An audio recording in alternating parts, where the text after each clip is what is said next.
Hey everybody and good morning. Let me turn down the sim for a moment. And Paul says that's too easy. Yeah, it should be that easy. I remember Dr. Notham and I jumped out of the beta back when we were having troubles with it. It was killing our graphics. And so that was a while back, and then we just never went in. I think Dr. Notham went back in, but I didn't. He did. I went Yeah. back in as well, and Yeah. I think I don't think it was the beta. I think it was the driver because I had issues with the three latest drivers, other than the current latest one because I haven't even tried that one yet. I had to go back 4 drivers before it stopped doing weird things. Sorry, I'm chuckling at Strap's comment. At the time of the crossfire. That is funny. Yeah. Golf course! Yeah, no kidding. Yeah, that is the link for the planner. Yep. That's the one. If you want to use that, Manx, that's the one. Uh-oh. Well, I think that was a misclick on mine. Uh-oh. What did he say Uh, that you removed? no, I was clicking on his link. Yeah. And just as it clicked, and I had it over on the side. Just as I clicked, somebody else chapped, and the whole chat moved up Oh yeah. a As thing. you So I clicked ended it, yeah. up, I ended up clicking the ban sort of thing. So, Yeah. Don't ban Krabby One. He's a great oh resource. God, He's a great resource. So for those of you who don't use Little Lamb Map, there's your flight planner right there. That's the link we just put in, and go get it and use it. And I guess you can use that. Some people use it. I still use Little Lamb Map. It works on all platforms, every platform. So that's why I use it. And you guys, yeah, there was some troubles. Andrew was just telling me about it this morning, and I hadn't heard about it till now.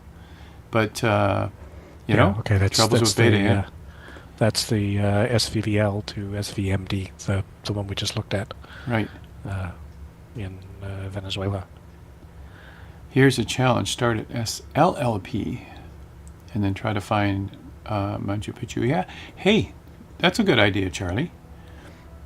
We already had the first one from Krabby, and it was only a half an hour. So we got to do more than that this morning.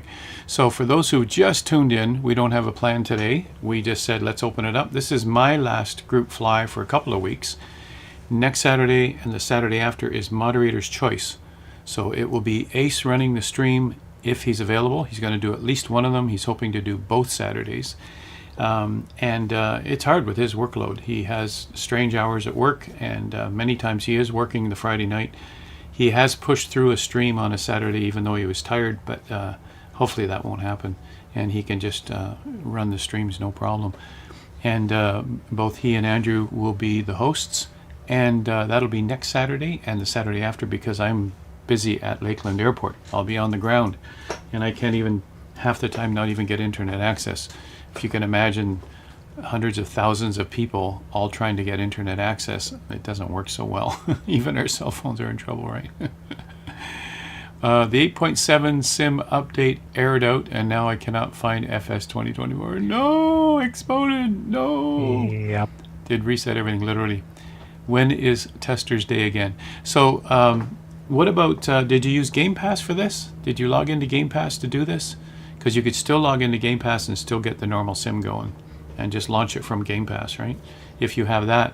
If you have the original game in Steam, you can still go back in Steam and launch it from there also, and it wouldn't be beta, right? Beta was a separate download, you guys. Once you opted in, we had to download it and run it, and then we just go back to the hub and just opt out, get out of it, and then don't go back. And the trouble is the hours that I spent in beta, which would be about 220, I lost those hours, but that's fine. I'm not here to try to beat a race of how many hours we have. I've already got 450 hours in the sim without beta, so I didn't worry about that. Yeah. Morning, Dougal. Yeah, that's that. The worst part is there wasn't an update. There was a phantom update. For beta users. They were doing stuff on the back end and getting ready for the beta for Sim Update 2, and apparently it went live and it shouldn't have, and it's messing up people that are still enrolled in the beta.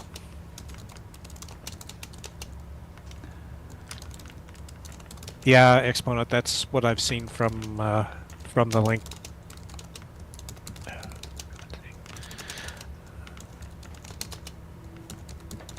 I'm just typing into Like the YouTube chat, you guys, right? yeah, I was Go ahead, in Eddie. I was in the beta, but I opted out of it when Sim Update 1 was released. So I'm not in it, and mine started up just fine, but I have seen a lot of, since 15, 10, it's like 8 o'clock my time last night, there's over, they're closing on 350 posts on the MSFS forum about it.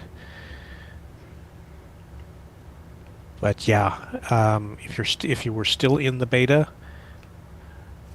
I think the unfortunate part is if you're actually got the Phantom download, I don't think there's much you can do about it, other than hope it doesn't take your community folder and go bye-bye. Well, we should have a backup anyway. When they do betas and stuff, we should have backups of community. But listen, you guys, Krabby One has modified it, the Venezuela one, but we also had a suggestion earlier to what? What did I see earlier? Charlie starting in Belize and looking for Machu Picchu. Right. So, Then, but Krabby was in first with the Venezuela idea, so I'm going to have to probably honor that, Charlie. Let's see.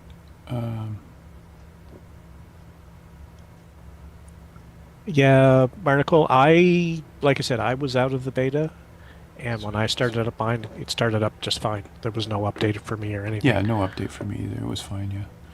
Yeah, those of us who've Now, the saving grace for got out me of it. is my community folder, as far as the system is concerned, is in the default location, but I use add-on linker, so Me too. it can sit there and erase out everything out of the community. Give me a blank community folder, and all I have to do is run the linker again, and it replaces all my stuff back in there. The only thing I had to redo was Navigraph, because that installs itself directly into the community folder, but it's literally click, click, click, click, click, click, 3, 2, 1, done, and it reinstalls itself fine. Oh, that's the 31-minute one earlier. Venezuela to SVMD. Did he modify it? Thought he modified it. I don't think Charlie so. says his starts out at 13,000, so might be too limiting on airplane choice. Yep. Rumpelzuck says reinitialized and deleted the content of his folders. Yep. Yeah. Okay. Yeah, Rumple, that's the saving grace, is if you do have a backup, it's a minor inconvenience. Well, we're not going to make excuses for Microsoft, you guys, but Dougal's absolutely right. It's, just keep hammering away at our belief in them. He's starting to lose any respect he had remaining for the MS Sobo team. Huge endeavor, obviously out too soon, obviously fumbling around trying to make it all work and keep their customers. Yeah, there's no doubt this puts another dent into Microsoft. This huge project. It's obviously a huge project with millions of users. So, another mess. Yeah, Marnicle add-ons linker, that's what Andrew and I use. That's what a lot of people use. We recommended it. We had a lesson on it long ago, and that has got to be the nicest thing. There's your backup right there. We put all our stuff on it. Most of us did it because we were running out of space. Yep. So we moved our community folder to a new drive all by itself, and then we use the linker to link it back to the community folder. And the community folder then only has links, which don't take up any space. We're talking K instead of megs. And I had hundreds of stuff in there, Yep. tons and tons. And it's great. And that's what we do. And that's our backup because it's sitting on another drive anyway. Yeah? So it's pretty cool. Yeah, and if you get what's happening to some people today, where their community folder is getting reset to blank, if you're using add-on linker, doesn't matter. Doesn't matter, Because next time you run add-on linker and tell it to start the sim, it rewrites all those links right back into the community folder. So it doesn't matter if it's empty or not. So even the Venezuela suggestion looks like we have to be around 16,000 feet. So anyone in a Cessna 172 is in trouble. And there's Strap. Thanks for the link to the add-on linker, you guys. That is a great tool. You can use it simply, a very simple way. You don't have to add all the extra macros and whatever else they're using. Just simply have one hard drive location just for your add-ons, and then link it. Your second thing you have to put in there is simply the destination, which is the real community folder. That's all you need. And then you just simply enable, disable, or enable, disable, whatever you want to enable or disable. You could go into a folder structure. You could go into aircraft, scenery, utilities, and all of that, but you don't have to. You can just simply enable, disable, right? Paul, the Insider Hub is in the Xbox app. Yeah, so... No, he's in the Xbox. It's under previews. And there's not there. Well, yeah. If you go into previews, you'll probably the SU1 is still there. It's pointless in going into it because it doesn't do anything because you already have more in the base sim now than SU1 the beta had. But let's focus on the flight today, you guys. Let's focus on that now. Some of you are going to fumble around with beta 1, and I'm sorry to hear it. And a lot of us moved away from it when it was giving us grief anyway, so we were lucky. And the majority of people are not on beta 1 anymore, so they're saved, but there's certainly a lot of grief from those who were. All right, so chat room choice, you guys, give us an idea. I know next Mank says flight plan, please, but you guys, we're trying to get a flight plan. Come on, your choice. Let's go. Chop chop. People are waiting. Let's go fly. I don't care where we are. We got a whole world in front of us, right? And Paul finally found it. Good. Yep. So Manx, make a suggestion. Where would you like to go from here, you guys? The Venezuela flight is only a half an hour, and it's at 16,000 feet. Paul suggested another flight also, P Delta Bravo. It's also around 16,000 feet. So all of you who are flying GA planes that are a maximum altitude of 15,000, you'll be straining to get to 16,000 just to clear the mountains. So we're going to go with something else. So let's get some suggestions going. I think Super Ty, you mentioned more Brazil flights. Sure. Where in Brazil? There's 150 POIs. We could go anywhere. So you guys, this is one of those days we're going to let you choose where we go. And let's keep in mind, we want to go for a few hours, and we want to go probably up to about 10,000 feet. And then those smaller planes will be out of business, right? You can fly anything you want, you guys. I've got on my screen, I'm going to be flying my Wildcat with my livery that Got-French made for me. You're on my screen. I'm on your screen. And and this plane here, I love it. It works well in 24 also. You can fly anything you want, you guys. But just let's try to keep it 10,000 feet and under, because most of us in this channel, majority of us, 99% of us, are flying GA planes. And we're not even in pressurized cockpits. Yeah, Dougal, we were there last weekend. Sugarloaf Mountain. We started off at Rio and went down to Santo Dumont. We went out to Snake Island. A couple of us did anyway. So Surly Dev, Kark, because Andrew had it on his map. See, I thought that was what you had something up there. Yeah. Okay. Yeah. Let's do that. That's beautiful up there. Let's go. Let's go. So is that the starting airport? What is it? What's the name of it? Arc. Arc? Arc. Let's see. That's the name of it. That's the name of the airport. ARK? Don't think so. Okay. Is it Kark, Charlie Alpha Romeo Kilo, Kark Airfield. Kilo. Okay, Kark. I thought you said Arc. Okay, Kark. No, Kark. Kark Airfield. Right there. Yeah. Okay. Surly Dave, yeah, that just occurred to me. It's like, it's kind of weird being in the UK starting with a Charlie Alpha instead of an Echo Golf. I was thinking the same thing too, yeah. Right there it is, right there. Okay. And where do we go from here? What are some of the more interesting areas? Like straight over this mountain range? Straight up here? Carlisle is right there. Glider Airfield. Baldoon. Castle Kennedy. All right. Audio and video check. There he is. Hey, he's in the house. Hello, the man. Leeming Air Force Base. Look at all the Air Force bases. To the right. Leeds Bradford. What's happening, Ace? Off to the right? What's that?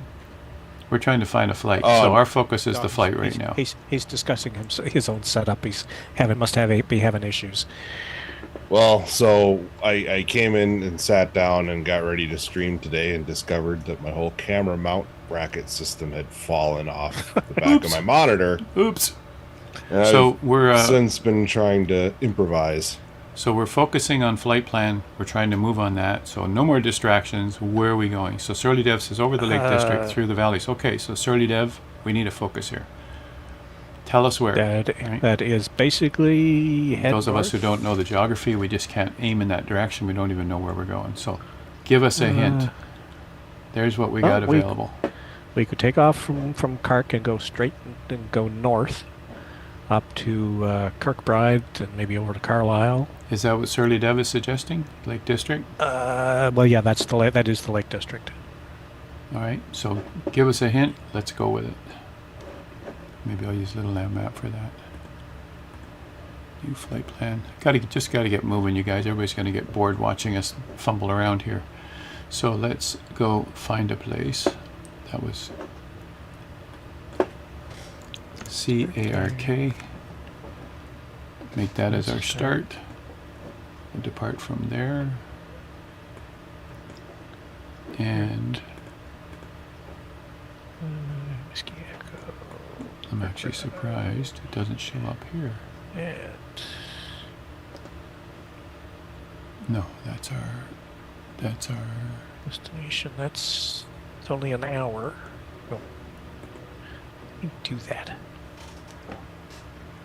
So Andrew's just trying to figure it out So on that's his screen 35 here, so. minutes. So if we continue. And I'm surprised that it doesn't focus in there.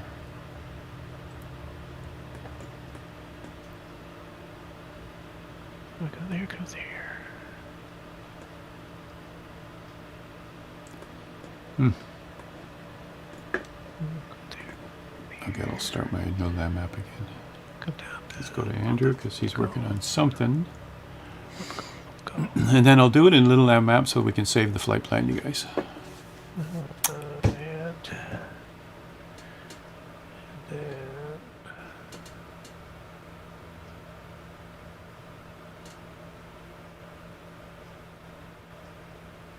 those go away because they get in the way. Needs private.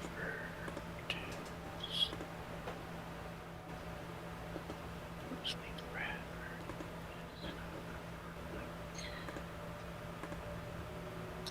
Destination, and then we get the rearrange. Bring that down. Put that in. That's an hour and a half.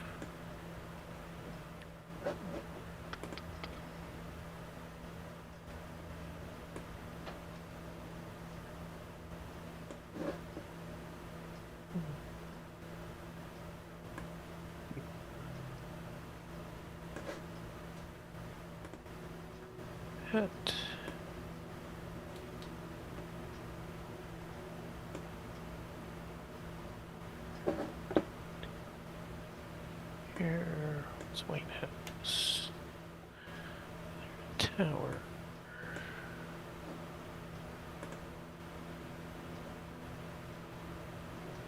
So we got to start.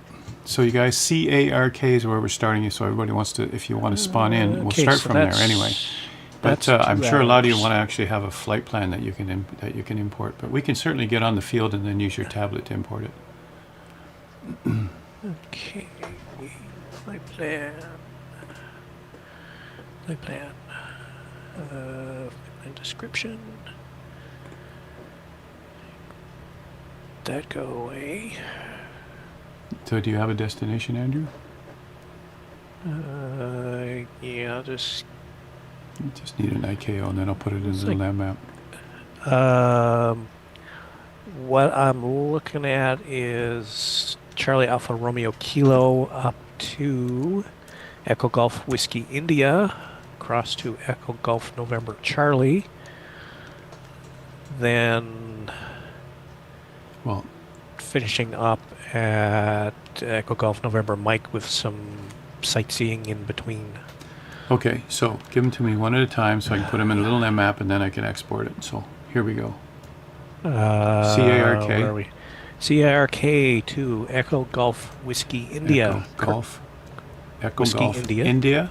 Whiskey. Whiskey India. Kirkbride. Whiskey India. Okay, hold on. Let me do one at a time here, and add that.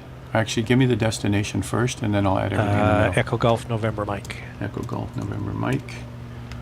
Leeds Bradford. And that's our destination. I'm going to show that on the screen so everybody can see what's going on here. It's And now you want to add 2 hours a and couple it's more 2 in there. hours and a 152. All right, so second Whiskey one. India, then Echo Golf November Charlie. November Charlie. Hold on. Carlisle. Let me just add that. Add. I just want to add it. Wasn't there just an add somewhere? Add holding, add this, add I that. just right click and say on the airport, say add. Yeah. Oh, you do it from in the map. Okay. Yeah. I don't Yeah, know no, if it should be on here though. Yeah, the only There time it is. I Add it used to the flight plan. Got it. Okay, next one. Echo Golf Papa Victor. Papa Victor. Right here. Add. And then there are some POIs all along the way. There's Ribblehead Viaduct, which is southwest from the last from Papa Victor. All right, so let's come back over to your screen because it's too bad you didn't do it in Little Lamb Map and then export it so everybody can have it. So I'm just trying to make that happen. So we're starting from here, but obviously it's in the wrong order. Just give me a sec here. Well, I will export it as a 2020 so it doesn't cause quite so many issues. Perfect. Save. All right, so then after all my work, go. okay, so we're going to just take it from you then. Okay. Okay, so we got Kirkbride, Carlisle, Bedlands, the Ribblehead Viaduct to the Crimple Valley Viaduct, and then overflying the city of Leeds Bradford over to the Wayne House Tower. Just export it, Andrew, and then you can describe it while we're actually using it. I just have to. So let me just get moving on this, you guys. I'm just going to sit around talking all day. So let's get this thing so we can get flying. So you export it to me. I'll make it into a link. Once everybody's got it, we can talk about it. Yeah, that's the problem. Now I got to remember how to. Where does my Little Lamb Map on this machine put it? There you go to documents. So you guys, we can make up stuff every Friday night, but I keep trying to encourage everybody to please give us your ideas. Everybody wants to fly somewhere, and if you just give us a starting airport, we'll go from there. And we could just pick stuff at random, which we've been doing for 5 years, but we're just, once in a while we give you guys a choice. Let's just go where you want to go, and then we hear like fumbling around for a half an hour, 45 minutes while we try and decide what's going on. So I'm trying to move it so we get moving. That's what I'm trying to do. That's annoying. I don't remember where the sim puts it. So go to your Little Lamb Map, export, and look at your destination, and then dump it, please, for me, so we can move on. Says yes. Save. Oh, all right. You're putting it in a. Why are you putting it there? All right, that's fine. So Fishing Rod, you want it as a planner link also. I'm trying to get a flight plan into everybody's hands, which most people can use, everybody can use. So if you want it into a planner link, maybe we'll go through that procedure afterwards, okay? And then everybody can have a planner link if you wish. Maybe that's what you need to do because you're on Xbox or something. So let's just get one plan started for the majority, and then we can play. Upload.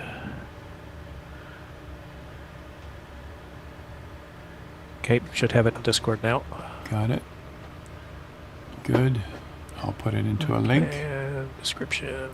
I'm going to upload it right here. Wait. Load from flight plan. 1 second, everybody, while I get this up. It's going up right now. Copy. Flight planner. I'm going to guess, you guys, that next week when Ace is managing the stream, you guys will have a flight plan ahead of time, like we always do. Paste. So So you don't have to waste an hour before we start. There's our link. Let's put it over here.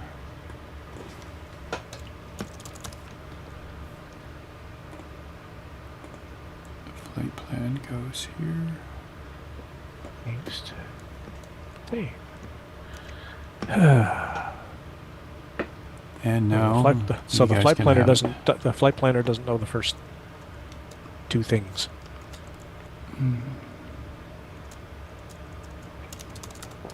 It doesn't know Kark, and it doesn't know. What, the flight plan you made?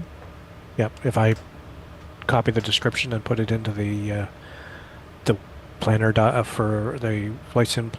Oh, the planner, other planner part. Okay, all I care about Yeah. right now is a flight plan for everybody, so we got it. We can go play with the other tool later. So there it is, you guys. There it is. Grab it, put it in, make it happen. We can finally move on. Let's, new flight plan. Let me just have a look at it here now that we all have it. Open flight plan. Thank you, Andrew. And there's what he was just working on. There's our whole flight plan. Starts here, up there. Way to go, Andrew. That looks great. Comes down to here. Is this the end? Nope.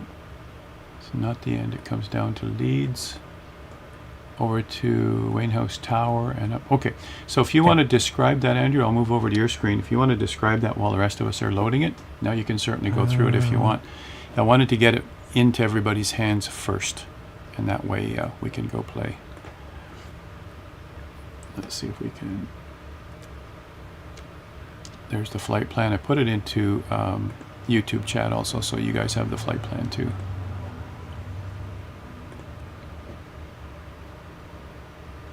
Yeah, there's some of us here already. That's cool. And my propeller is broken. All right.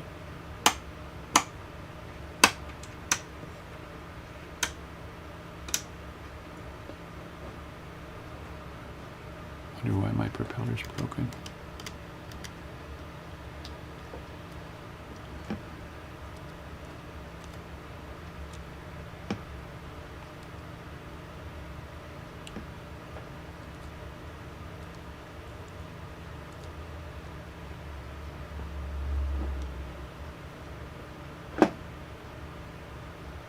Well, for those of you who are using the flight planner and Xbox people and whatnot, that's not exactly, but it'll get you in the area anyway.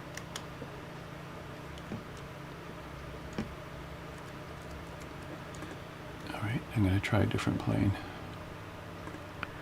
Okay, get that out of the way.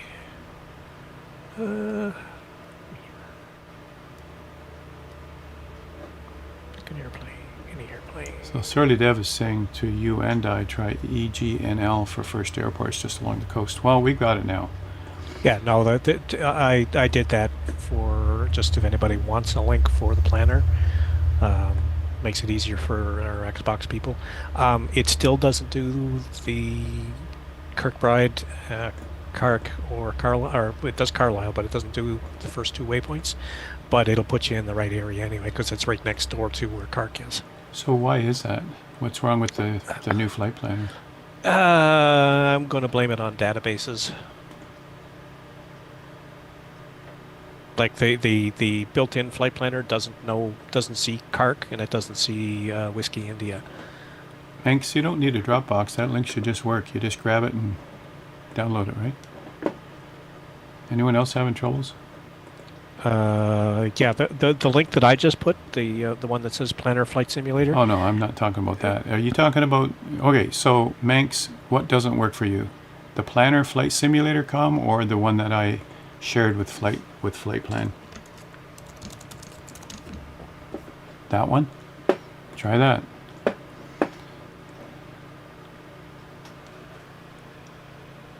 It's very subtle. Huh? The direct download link on Dropbox is very subtle. What does that mean? It's a link. What does that mean? Very subtle. This is a great day, you guys. You know, I'm at the point now I might just stop the stream and just move on with something more productive. So what do you guys think? Shall we continue? It's no fun at all when it's like this.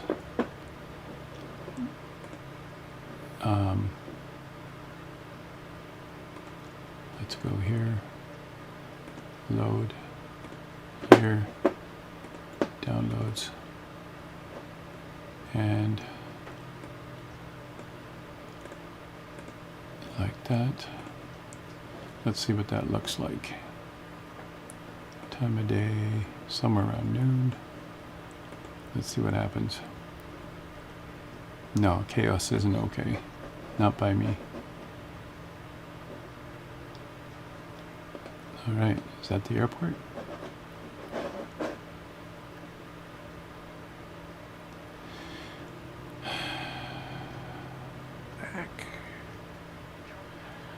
The text to download is small and at the bottom of the pop-up window, but it's there and it works fine. So what does that mean?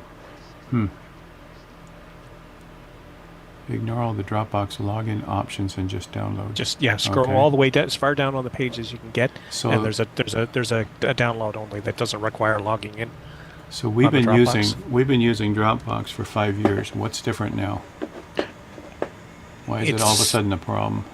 It started to ask for to throw up an extra screen that says login or sign up dialog, but if you go below that, farther down the page after that, there's a spot that says or just download. But if your screen's not configured quite right, you may not see that part. I kept forgetting about it. You actually just scroll all the way to the bottom of the page. Yeah, Aaron, they did change the interface. It should be shared for anyone who has a link. Settings.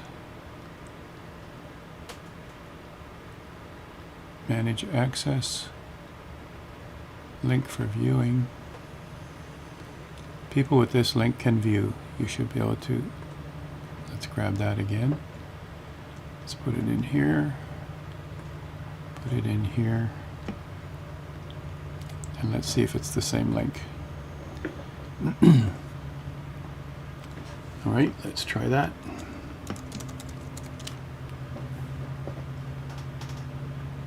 Is that the same link? Try that link, you guys. I just went back into Dropbox, specifically said this link is for anyone to view, added that to the link. Let's see if that works. We can finally get going.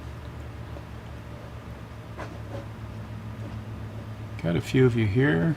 Yeah, good. Lots of us are here. Looks like Hermit's flying a helicopter I don't have. That takes you right to your fly folder, Howard. The whole thing, not just the oh, great. Plan. Jeez. Max has it, so okay.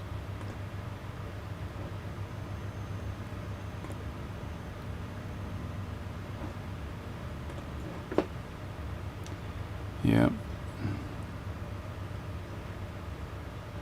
I guess it's a good lesson, everybody, that, you want to go somewhere, just give us some suggestions in our Discord. Otherwise, we'll just keep picking.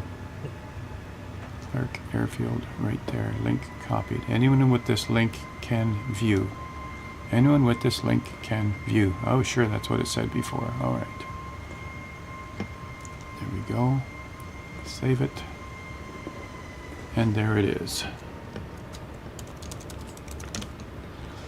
There's the corrected flight plan just for the flight plan file. It says anyone with it can view, so you should be able to grab it. Okay. Let's do the same thing here.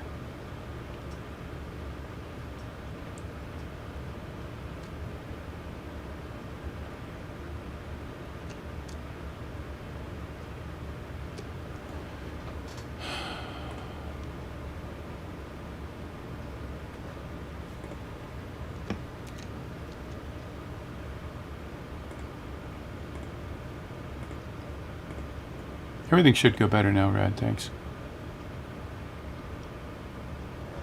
Might want to delete the last link. Okay. I'm not quite sure how you delete a link. Getting rid of a link doesn't get rid of it.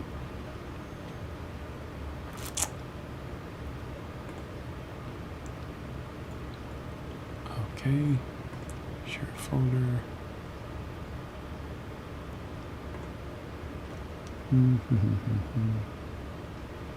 Yeah, I tried that, but it won't let me delete it. And maybe because it's coming from you, Harold.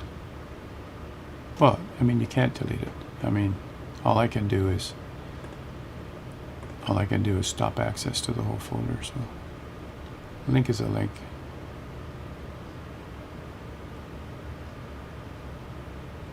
There we go. All right, I deleted access to the folder. Can't delete the link. Okay. Yeah, I did, Surly Dev. That's what I did. All right, we got an airliner on the field. Oh, isn't that nice? Who's flying that? It's gonna be a good day. All right, time for coffee. I'm going flying. Anybody want to join me? You're welcome.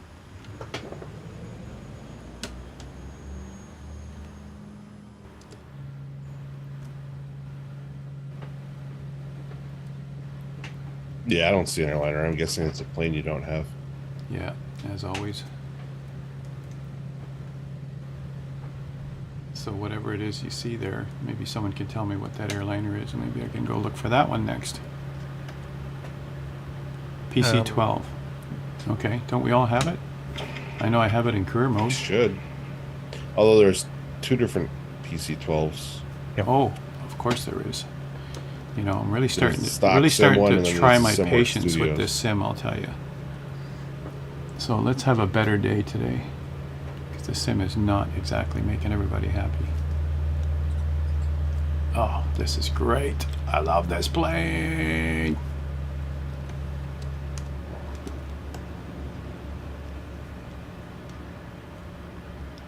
Been sitting in download waiting in queue for 20 minutes. Oh, you're trying to install the sim, yeah. Well, if everybody's having troubles, you've got millions of people having troubles, you never know how many there are, yeah. Krabby, I see you. Whatever you're flying, looks like a high wing something. That was a short runway. Charlie, I see you're flying the Beech 18. Did you see there is an update PC-12. for 2024 for the Denaric upgrade for that? Yeah, the beach baby. Beach baby. Yours was stock. Okay, you had the stock PC-12. Why wouldn't that show up on mine? It's got to be in there, right? Deluxe, at least deluxe, premium deluxe, right? Yeah, it'd be nice to figure out why these things that don't show up on my sim. There is a graphics setting that might affect that. I don't know what you're set to. Of course there is. Yeah, can you tell my attitude today, Ace, after all this BS? Of course it's a graphics thing. What else would there be wrong? Can't be normal. Can't be easy. Well, it's an easy fix. I just don't know Yeah. what you're currently set to. Why do we have to keep You'd have fixing? to go into your graphics. You know, when you settings think to about look. that, Ace, you know, it's like you tell everybody on stream, it's an easy fix. Oh, everything's an easy fix. Look at Paul right now. He's having an easy fix. And look how long it took us just to get things going here. Everything's easy. Yeah. What are you flying? Meyer Flyer, what are you flying? Super Ty says gear. Who? Who are you talking about with gear? Oh, you're talking about me with the duck? Yeah, I leave the gear down if I'm over land. Top of everything. It's snowing here. Paul, you're still in Toronto. What do you expect? 2 hours sorting out navigation database corruption. See? See what I mean? Everybody's frustrated. Everybody's just... Anyway, we're flying somewhere along this way, I think. If we are flying. I could have just flown a 172 and set the autopilot, you guys. Yeah, the Denarc Beech 18 mod, which we did a lesson on with Charlie. And Yeah, awesome stuff. And we got another comment today on the YouTube video. Yeah, there is an update for that mod for 2024. That's what he's saying, yeah. Yeah, I just wanted to make sure Charlie knew about it. And Hermit's got a freeze on his sim. Wow.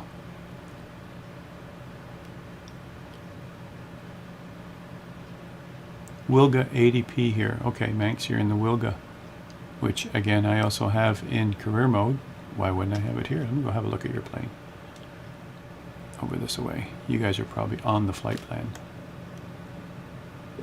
Beautiful countryside. Left the beta, but still getting the 8.7 update. Huh. Yeah, Paul. Well, because you started with it. Yeah. Yeah, if you'd This if you'd morning. have left if you'd have got out of the beta before you started, you Yeah. probably wouldn't have it. Yeah, you're locked in. Let's go take a look, you guys, at Dr. No Thumb and take a nice deep breath.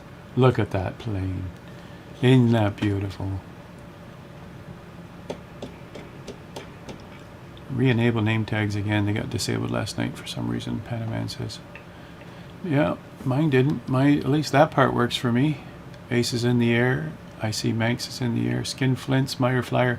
My tags seem awfully small, though. Are they supposed to be that small? Were they always that small? Or is that a setting? Anyway. They change size depending on distance. Huh. Dr. No Thumb's in the area where I'm in. I was coming over to see what Manx looks like on my screen, but he took off. So we'll just stay over here.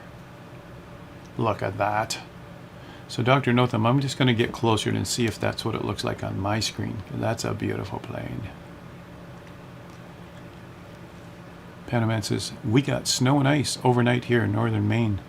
Yep, that's why Toronto's got snow.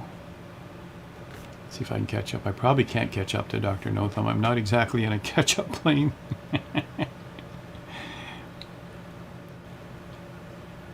The entire Sim 2024 just froze. Ooh, it's a mess. Dougal's not going to stay on stream with us. Microsoft and Soba has let him down again. So the graphics setting in question for the model matching, it's under your graphics, global rendering quality, and then down near the bottom, there's an option called air traffic. And you basically want that on ultra if you want the best model matching.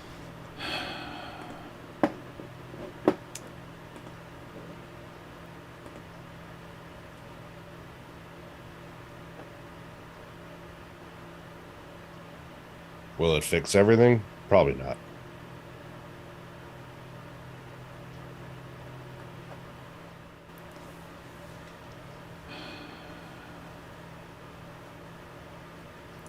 All right, I'm down in that area. Is it something to do with multiplayer, or what did you call it? Air traffic? It's called air traffic. It's in your graphics settings. Okay, set for medium for some reason. Okay. It's now set for ultra. Maybe that's all it is. I'll find out. Yeah, I don't think it's perfect, but it definitely, if it's on ultra, you get better. Yeah. Model matching. Well, we'll Obviously, find if you still don't have the plane, it's not going to help you at all. But out. Right. No. Well, with Premium Deluxe and people are using stock planes, I should be able to see it. you should be Actually, able this to, is yeah. Aviator now, so I should be able to see all of them. So, Foxy, what were you flying? It looks like a high wing something. 22 degrees Celsius on Wednesday. Yeah, Paul. So Foxy's 22 flying on the Wednesday, Seastar. which is a typical March break, and then now you've got snow. You know, that's how it goes in Toronto. There's Krabby in Learjet. That's what it looks like. Okay, then. If I can get close to the original plan was get close to Dr. No Thumb and see if I can see the Draco where he is now. Wilga isn't stock, it's from Got Friends. Yeah, I have it though. I have it, I fly it. So it should be showing up properly.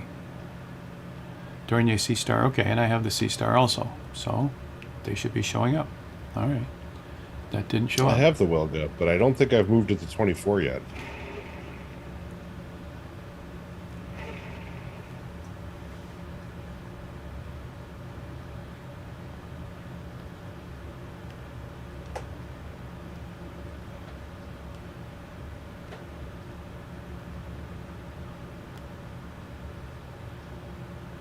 Apparently, I don't have my MB339 installed either. Oh, 339, you gotta have that. I got that through the marketplace. Gotta have that, right? I don't know, maybe I got it on Orbix. The 339 was the first military jet in 2020, and we had it on our stream the day it was released. It was a lot of fun, and now that's actually the plane of choice for the Shadow Display team. They do really well with that. They taught us how formation flying in that, right? John DFW says, I don't speak Celsius.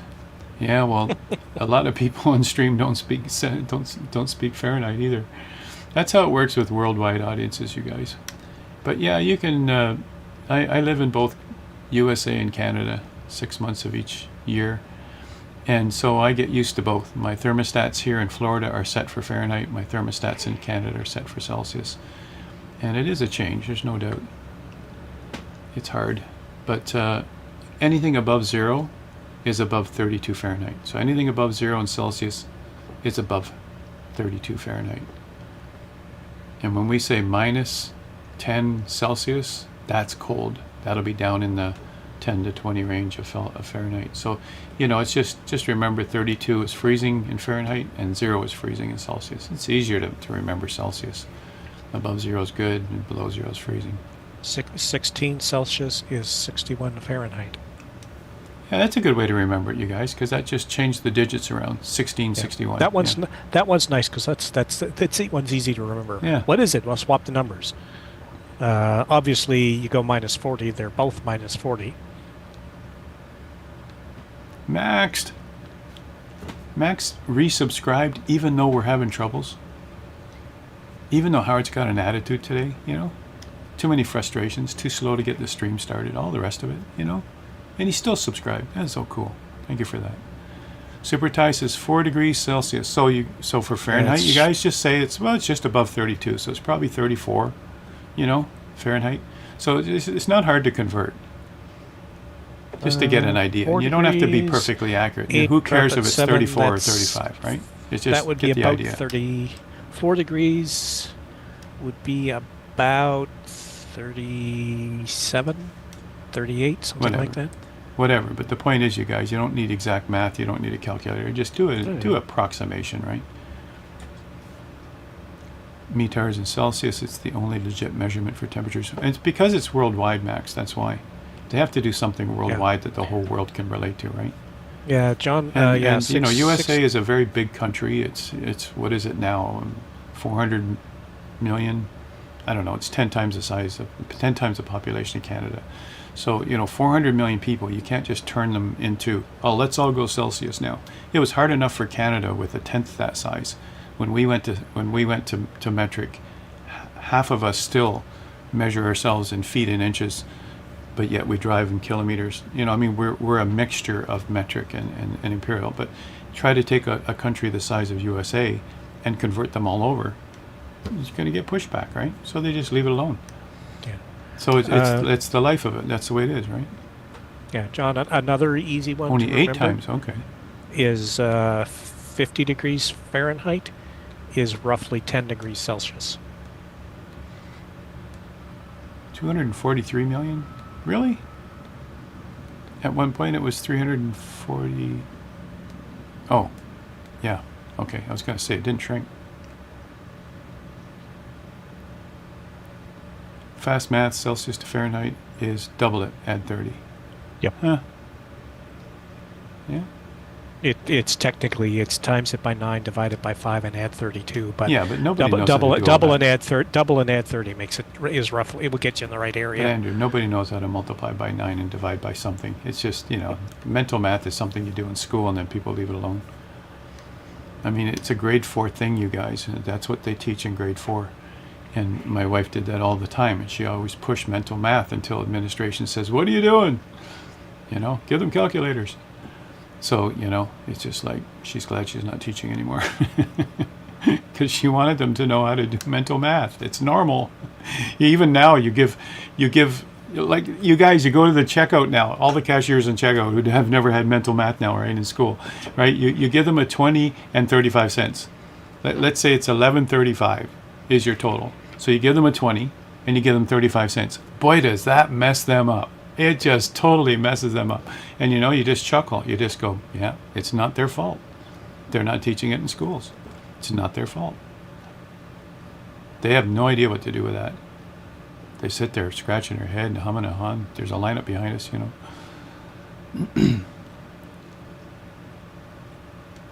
Yeah, Max says, I just wanted to bother our American mates that go with Fahrenheit. Yeah, that's all it is. It's like, yeah.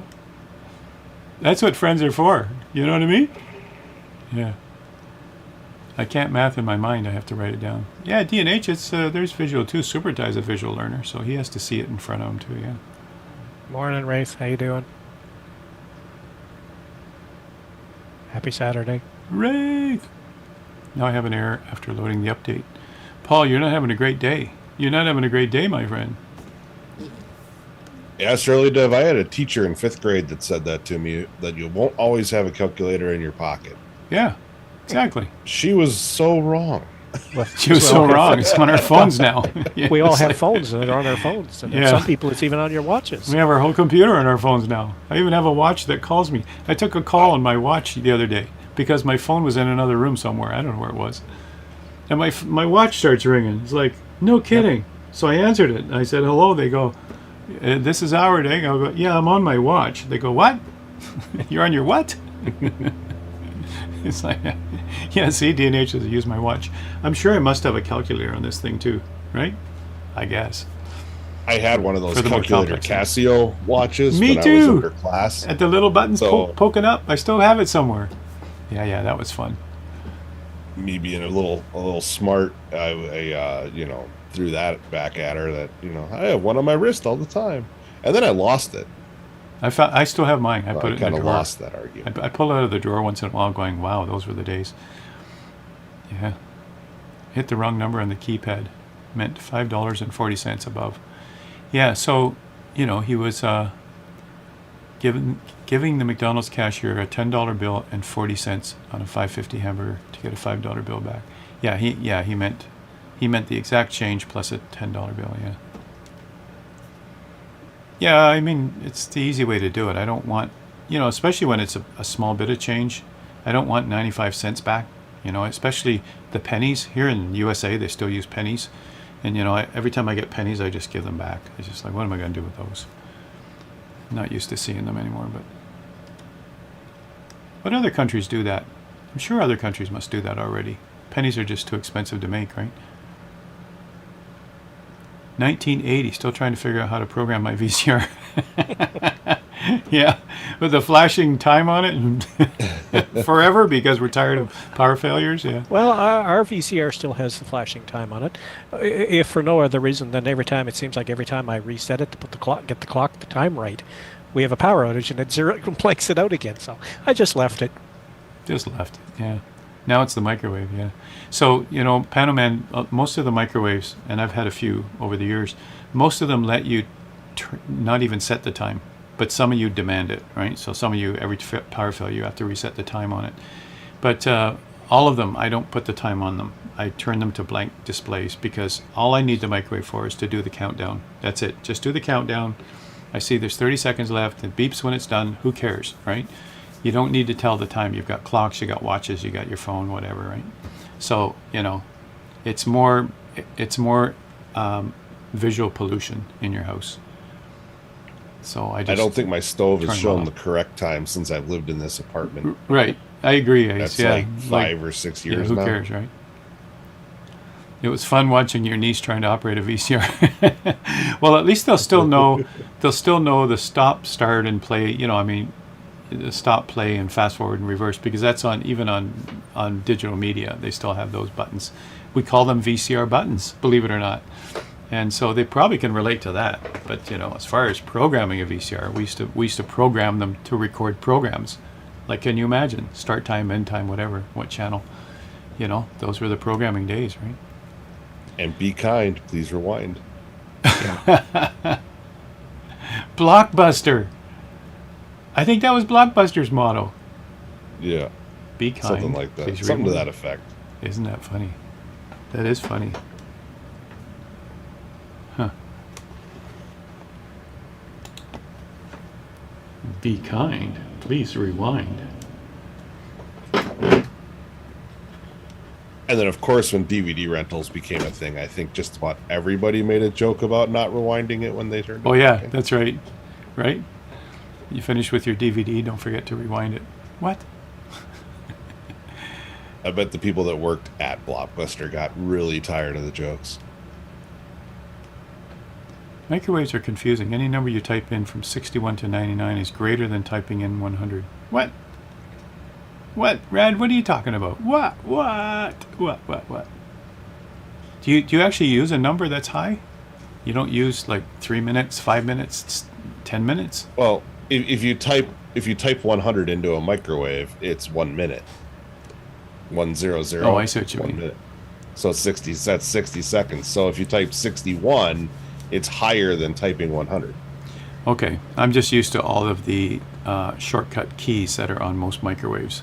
Like you put, I think it's 1 to 6. Oh, You press you're a 1, you get a popcorn minute. button guy, aren't you? Well, it's the way they're built. You just push 2, you get 2 minutes. I mean, it's and then you can pick timed cooking and then put in. Push 2 on mine, you get 2 seconds. Oh, really?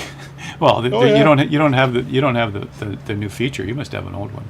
All the new ones I bought. I bought 3 different new ones in the last 4 years, and put in a wall unit one too. And every one of them have express, they call it, I think, from 1 to 6. I think 7 isn't express. But if you want time cook, you have to push time cook and then push a number in, right? 1,000 is 10 minutes on yours, yeah. My microwave's about 15 years old now, and people keep telling me they don't last that long. How many potatoes will this stream last? Yeah. How many potatoes? I'm actually trying my elevator trim doesn't seem to work on this plane. Okay, cool. Type 33 is easier than 30 on a microwave. Yeah, because you're on the same digit, right? I have a 30-second button, so I only have to push it once. Yeah, and actually you could press the button. 30-second button twice, right, to get a minute. I mean, Yep. that's another way. Just beep, beep, we're done. Yeah. You know what I mean. Yeah, and if I'm using just full power, I just type in the minutes, and push start, because it automatically assumes full power. But if I want less than full power, then you have to push auto power and then do the power, and then push that a number. That's the silly part with ours, is if I want 80%, I have to put auto power, and then it's push it again, and that's 9. Push it again, that's 8, and then do the time. Who does less than full? Why would you do less than full? Just microwave for a certain amount of minutes. I don't get it.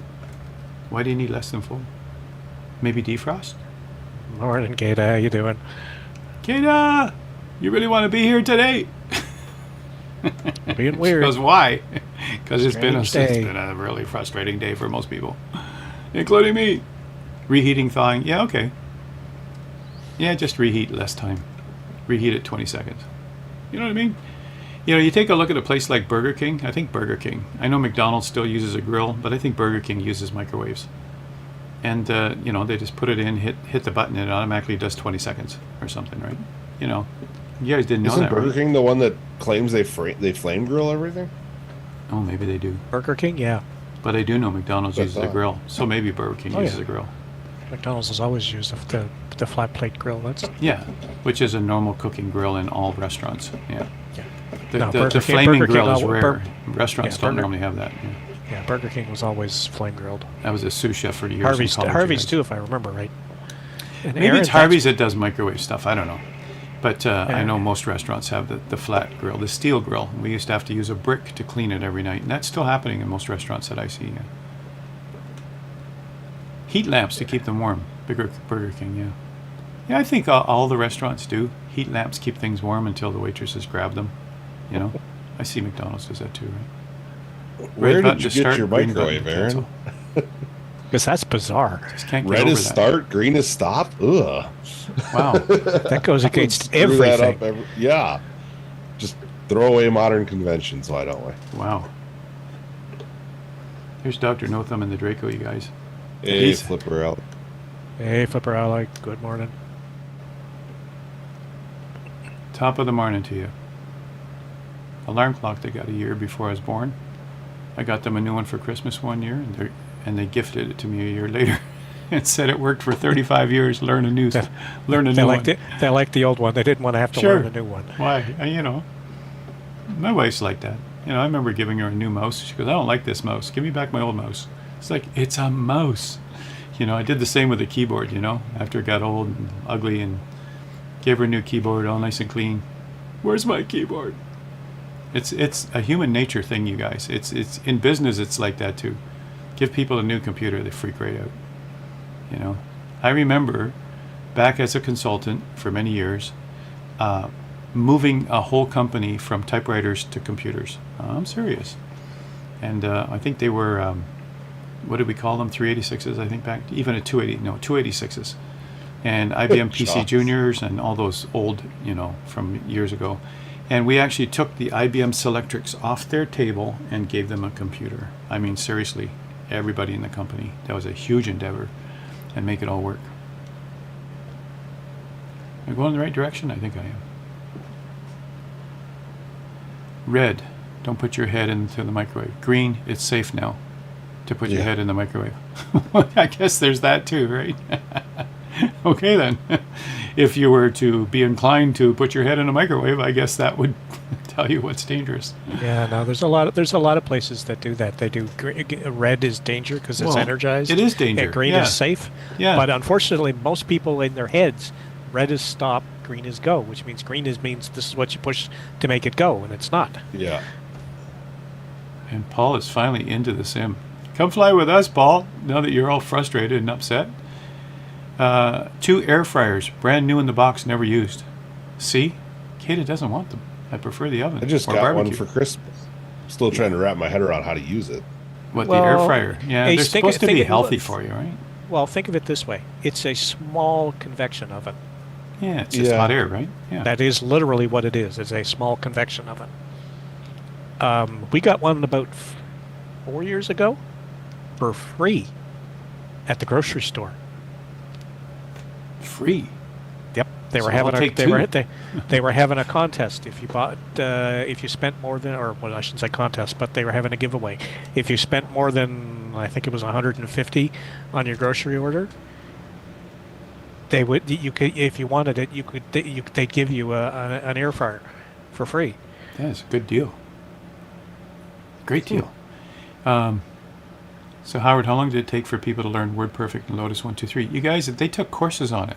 They took courses, and WordPerfect was, it was based on DOS and Windows, and WordPerfect had keyboard shortcuts for everything. That's how you did it. There was no graphical click, click, click. There were no menus. So WordPerfect was a huge endeavor for companies to learn, and it was so hard to rip that away from them and give them Microsoft Word back in the day. So, that was a huge thing. And he's absolutely right. That was tons of training on that. I didn't teach apps, you guys. I was a technical trainer. I did the servers and the workstations, but there were trainers who all they did was teach WordPerfect. They were WordPerfect specialists. That's all they did. Pretty wild when you see that. And it was a big endeavor for them to get really good at using WordPerfect and certainly spreadsheets, right? Before Excel was out. Lotus 123 was the first spreadsheet. Krabby, I see you there. Forgot what you're flying. Doesn't look like anything I know. I used 123 when I first started working. We still had 123. And I remember having to switch over to Excel or Access, whichever ordinance that. And it was just like, okay, now we have to try and convert all our macros and whatnot over to the other things so we can continue using them, because we used them for doing billings to extract the individual companies' totals from our daily log sheets. Yeah, Access is the database. Their personal database product, right, from Microsoft. Sheeps. Don't think they look like sheep. I'm coming to get gas, and then I'm going to take off again. This little thing needs more gas. Office 97, Kata says, yeah. Oh, you still do. See? Aaron, you still have people it still using works. 123? Holy cow. Really? Clients running Lotus 123 on IBM AS400 mini mainframes. Are you serious? Holy moly, man. Wow. Hey, KW. Open Office. Yep. No, rad. That's fine. I've supported it for years. Watches Howard keel over. Yeah.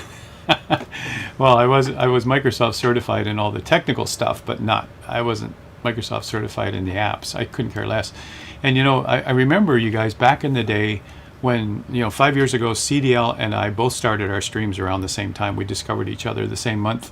And I remember when he did the Cannonball runs, he had this gorgeous spreadsheet, all in colored cells, all the graphs, all the pie charts, everything. Is like Excel was just awesome. And I'm going, wow. And he says, you're in IT, can't you do that?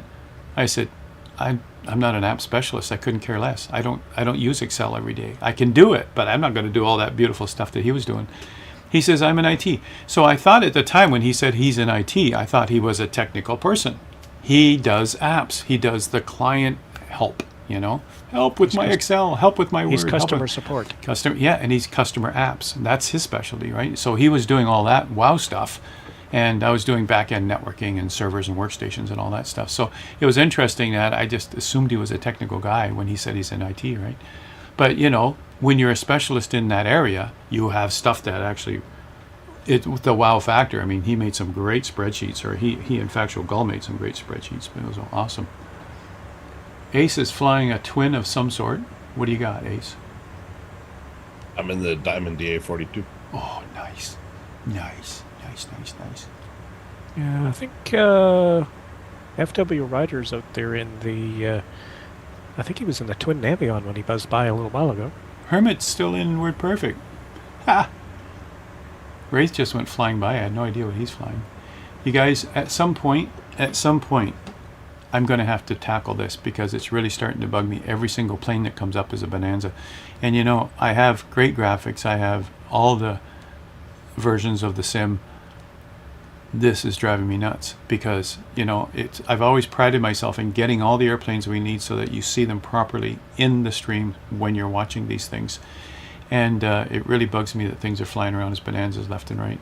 So something's wrong here anyway. Like here comes VIP in an airliner. And there goes Dr. No Thumb, which I know for a fact he's in the Draco and he's flying a low-wing bonanza, right? He's on the Draco. He's in the Wilga. Or the Wilga. Okay. But he's not flying a bonanza. Let me just go back to him. Oh, he's in the Wilga. Okay. I just saw the long legs. I just assumed it was a Draco. Well, but still, it's not a bonanza.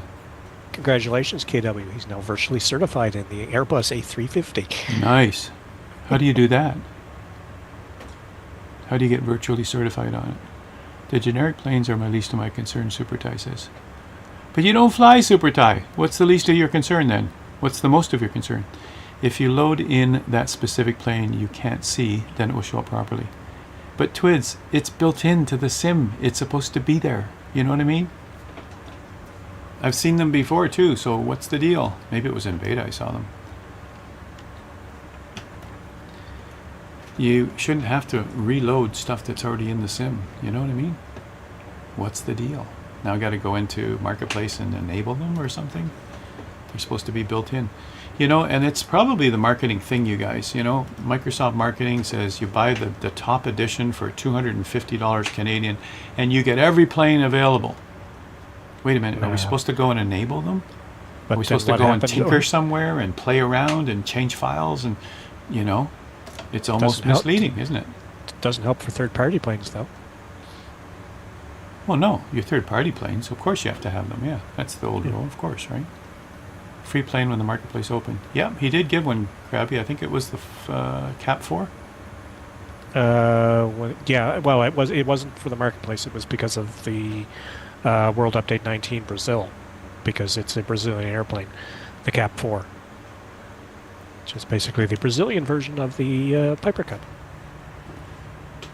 So wasn't that? That wasn't free. It was. I mean, it was free, but it was just built into the Brazilian update. It's not one of the promised ones.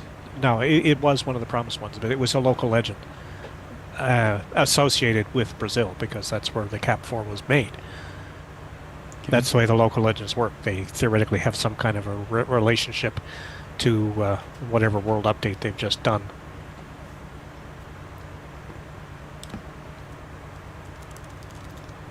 All right, I'm trying to interpret my fuel gauge here just to see what I've got.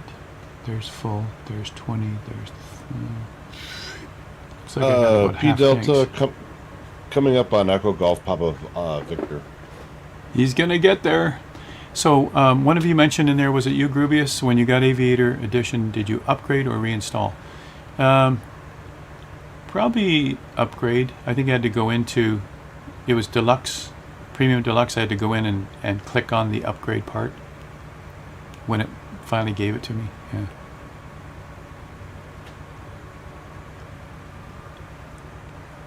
Airplane models of multiplayer settings, global rendering, air traffic. And Paul, don't forget to do Alt 2, because that turns on your tags. Your tags, well, it toggles your tags. And Piper, yeah, I did go there. That's what Ace recommended. I went there and I set my global rendering quality, Yeah. air traffic to ultra. I did that, yeah.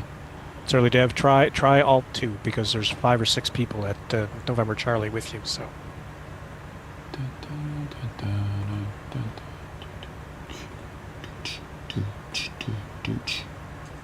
center tank, center 2, and center 3. That's funny. In this aircraft, I've got 3 center tanks, which makes sense. Keep everything balanced.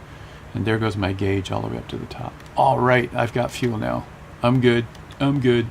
So for those who want to see what I'm flying, if you care, take a look. And this baby.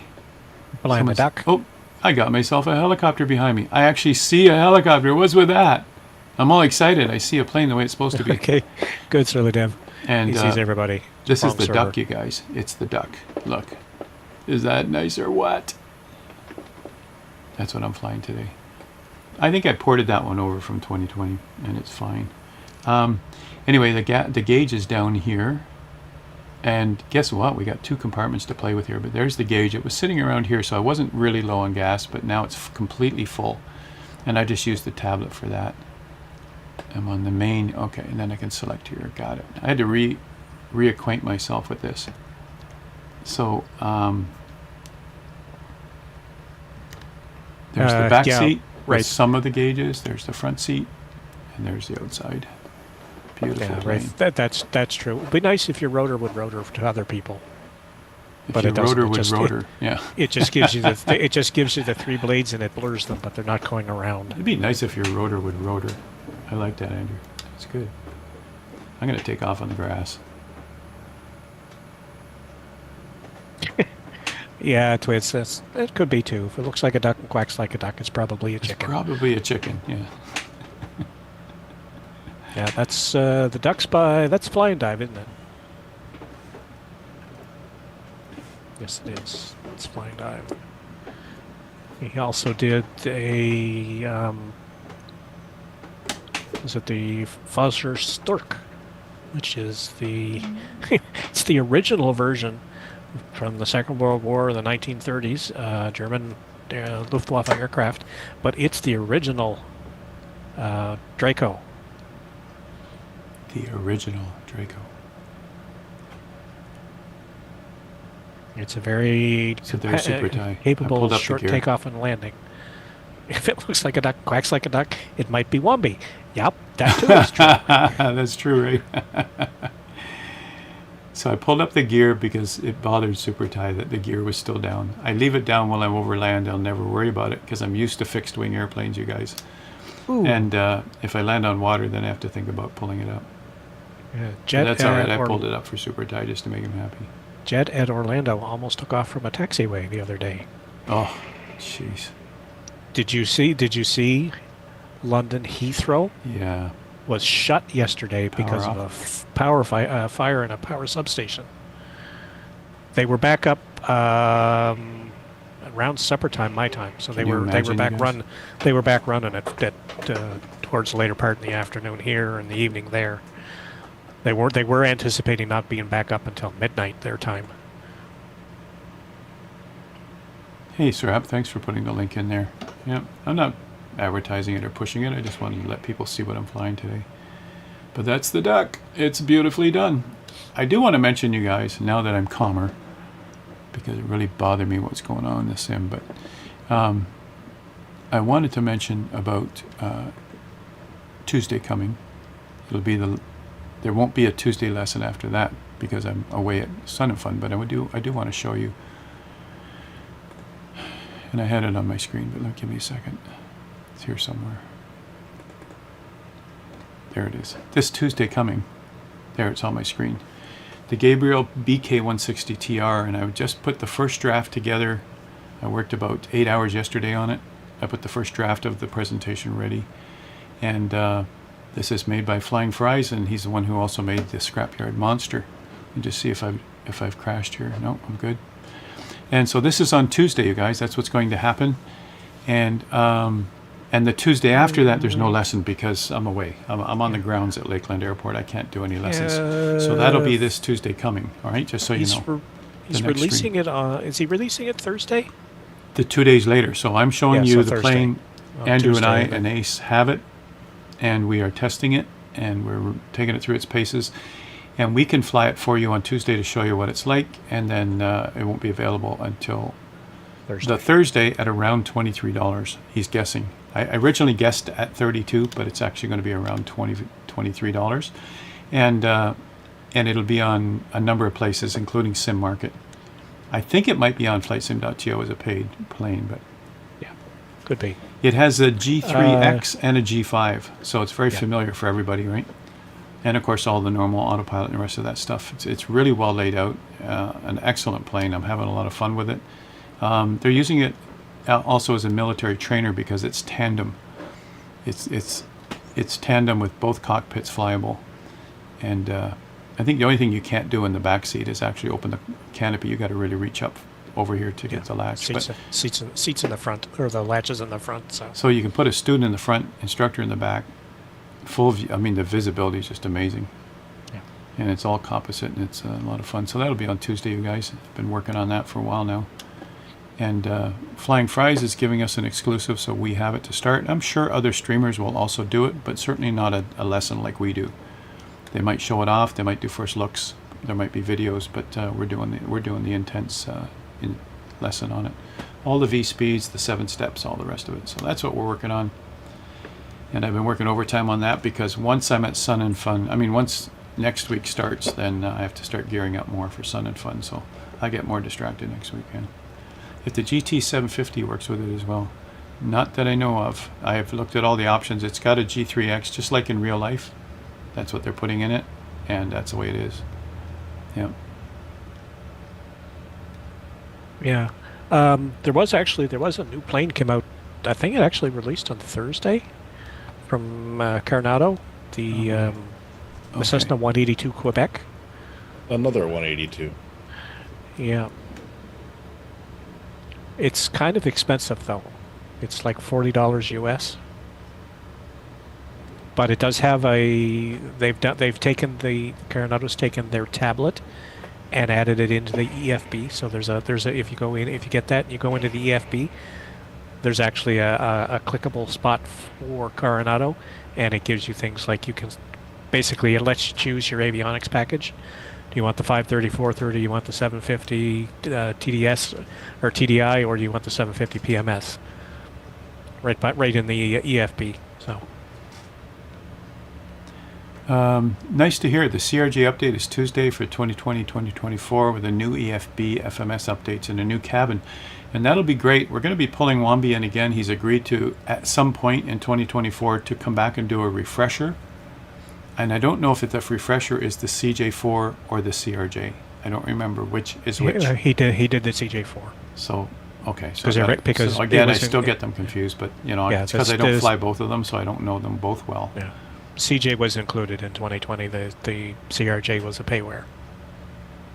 Okay. So we did the CJ4 because everybody had it. So now I got it. And it was also the plane that Wambi flew a whole lot. Beechcraft Starship. Oh. For the MH60 from Miltech Blackbird coming out soon. I haven't seen anything new about it, but yeah, it is coming. Duckman Fault, yeah.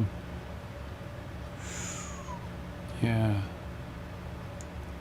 Oh, maybe maybe that's why I'm getting confused, right? He trained us on the CRJ, right? Okay, I thought he did, like one of them did a Boeing airliner and the other one did an Airbus airliner, right? So I think... well, VNAV Path did the 787 full. Right, that was VNAV Path, that's right. And then Duckman Fault, right? I think... Yeah.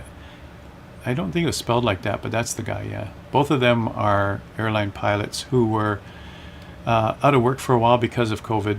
They were just sitting around, so they helped us out on stream. Then they got busy again after they got back to work, and we never saw them again.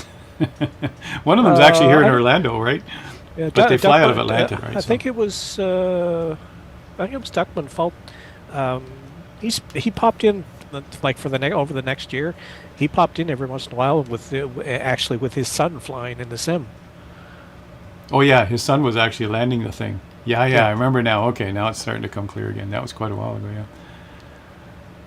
The FBW A380 were beyond impressive. We're talking petabytes, yeah. Some of the stats on the data transfer for the FBW A380. Wow. Petabytes is huge, guys. That's like our database, right? That's interesting, Ace. Oh, look. I saw you in a Diamond Twin, but I don't have the 42.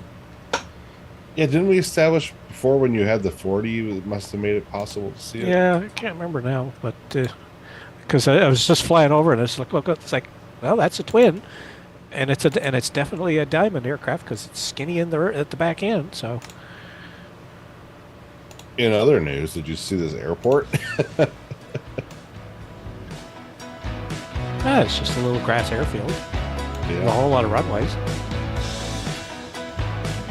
I got Dr. Notham on here doing some fun stuff in an aerobatic plane, you guys, so we'll give him some music to go with it.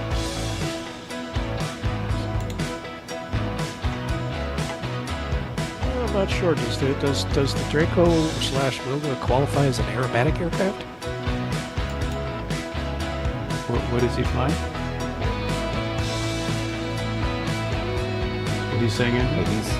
Looks like he's in the super You guys don't recognize the paint scheme?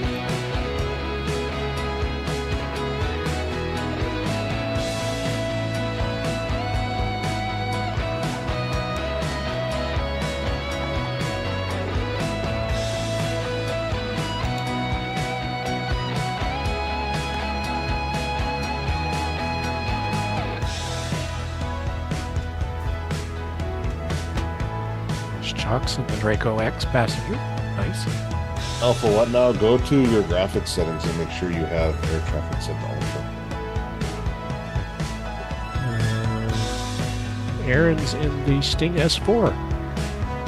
You know, the funny thing is, Allison was on MSFS yesterday for their Friday crew fly, and that's what she wanted to fly was the S4. She couldn't get the thing off the ground. She was having issues with her controls or something. Never fly a plane fresh on a string. That's what I learned. Well, that's the Never silly know. part is she go to the outside view and you could see her controls moving, but she was having issues with the elevator apparently. But you could see them in the sim from outside and whatnot. You could see them moving.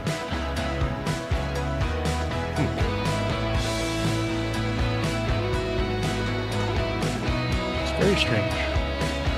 Since he switched to another one of the other FS Springboard ones, but I don't remember which one, what it was called. Just a little ultralight. Something 3000 or whatever. Yeah, something like that.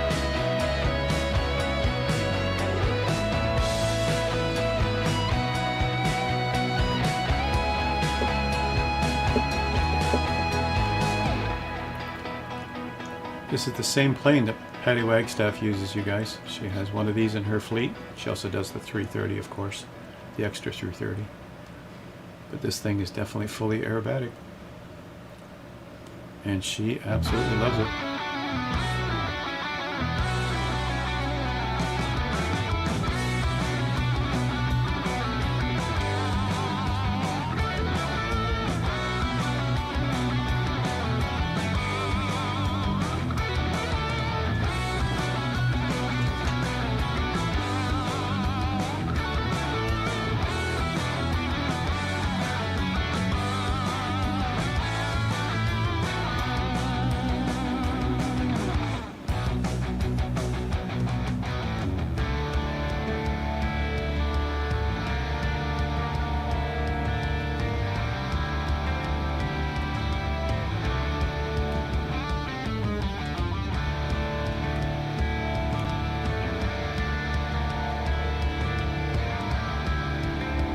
And back into the mountains.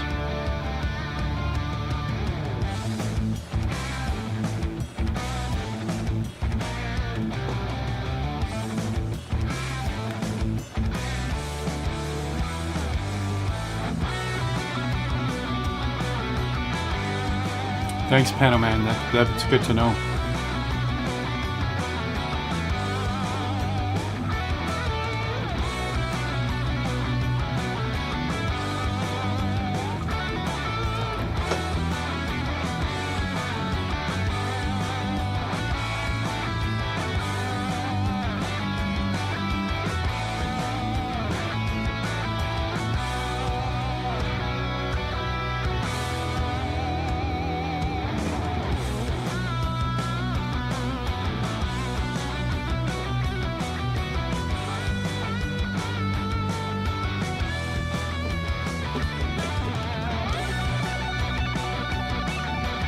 Paul of the PC-12 Air Ambulance.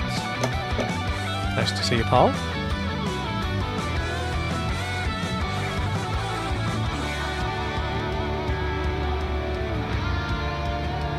Having one over in the 339. I think I have the 339 moved over, but it's too far away to tell.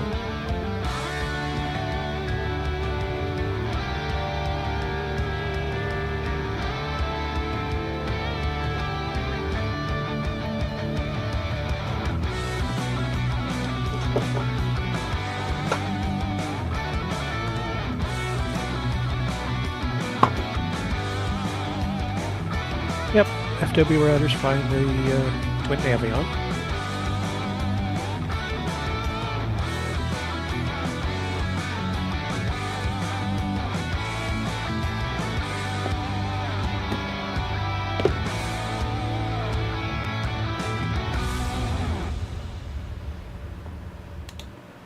Whew.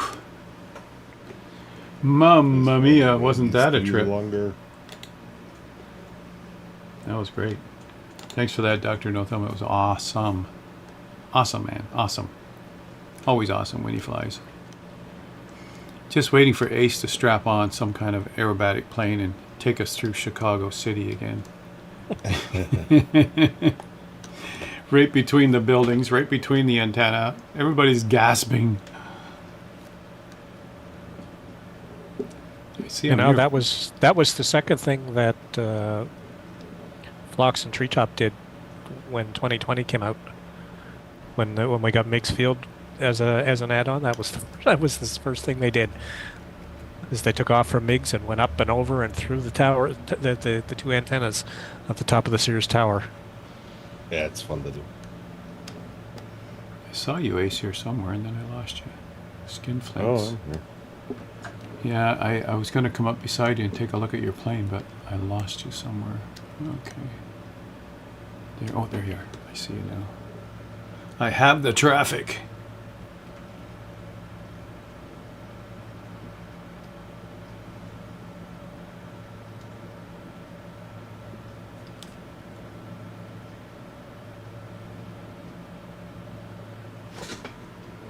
And you're in the DA-42? No, what were you in?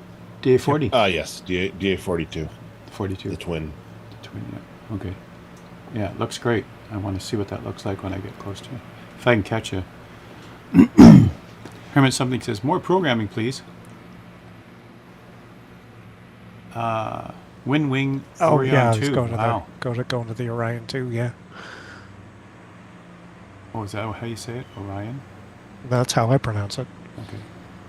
Those Windwing force feedback joystick units look pretty cool. Is that what And the rudders. Allison has? I know she had a force feedback joystick from last year. She bought it at FS Expo. Was that the Wind Wing one? Or? No, the Windwings They're are purple. just coming out or coming out in the near future. She might have a Moza or something. But more expensive, that's for sure. Yeah, I'll never catch it, Ace. Oh, maybe I will. Oh, I see you. I'm Slow down for me. pulling Right? back. You're I'm looking pulling like back. a twin on my screen. That looks good for a change. I mean, for a change, it's looking like it's supposed to. You're in a Bonanza, but that's because I don't have your plane installed. Yeah, you definitely look like the 42. Yep, the high wing, the twin engines. Yeah, I mean it's white, but Skinny it still tail. worked. Yeah, livery matching is Yeah, terrible so right at least now. I got the right plane that time. That's a nice thing. Okay. And I don't know what that means, Surly Dev. It kind of caught it. I'm going to allow what you said because it doesn't look like swearing, but she did get force feedback yoke and it hit her Yeah. in her boobage, whatever that means. Okay. It's boobage. Chest. Oh. Yes. The yoke came back and okay, whacked that's her. That's why it trapped it in chat. Yep. Okay. Yeah. Well, that'll happen. Gotta wear a shield.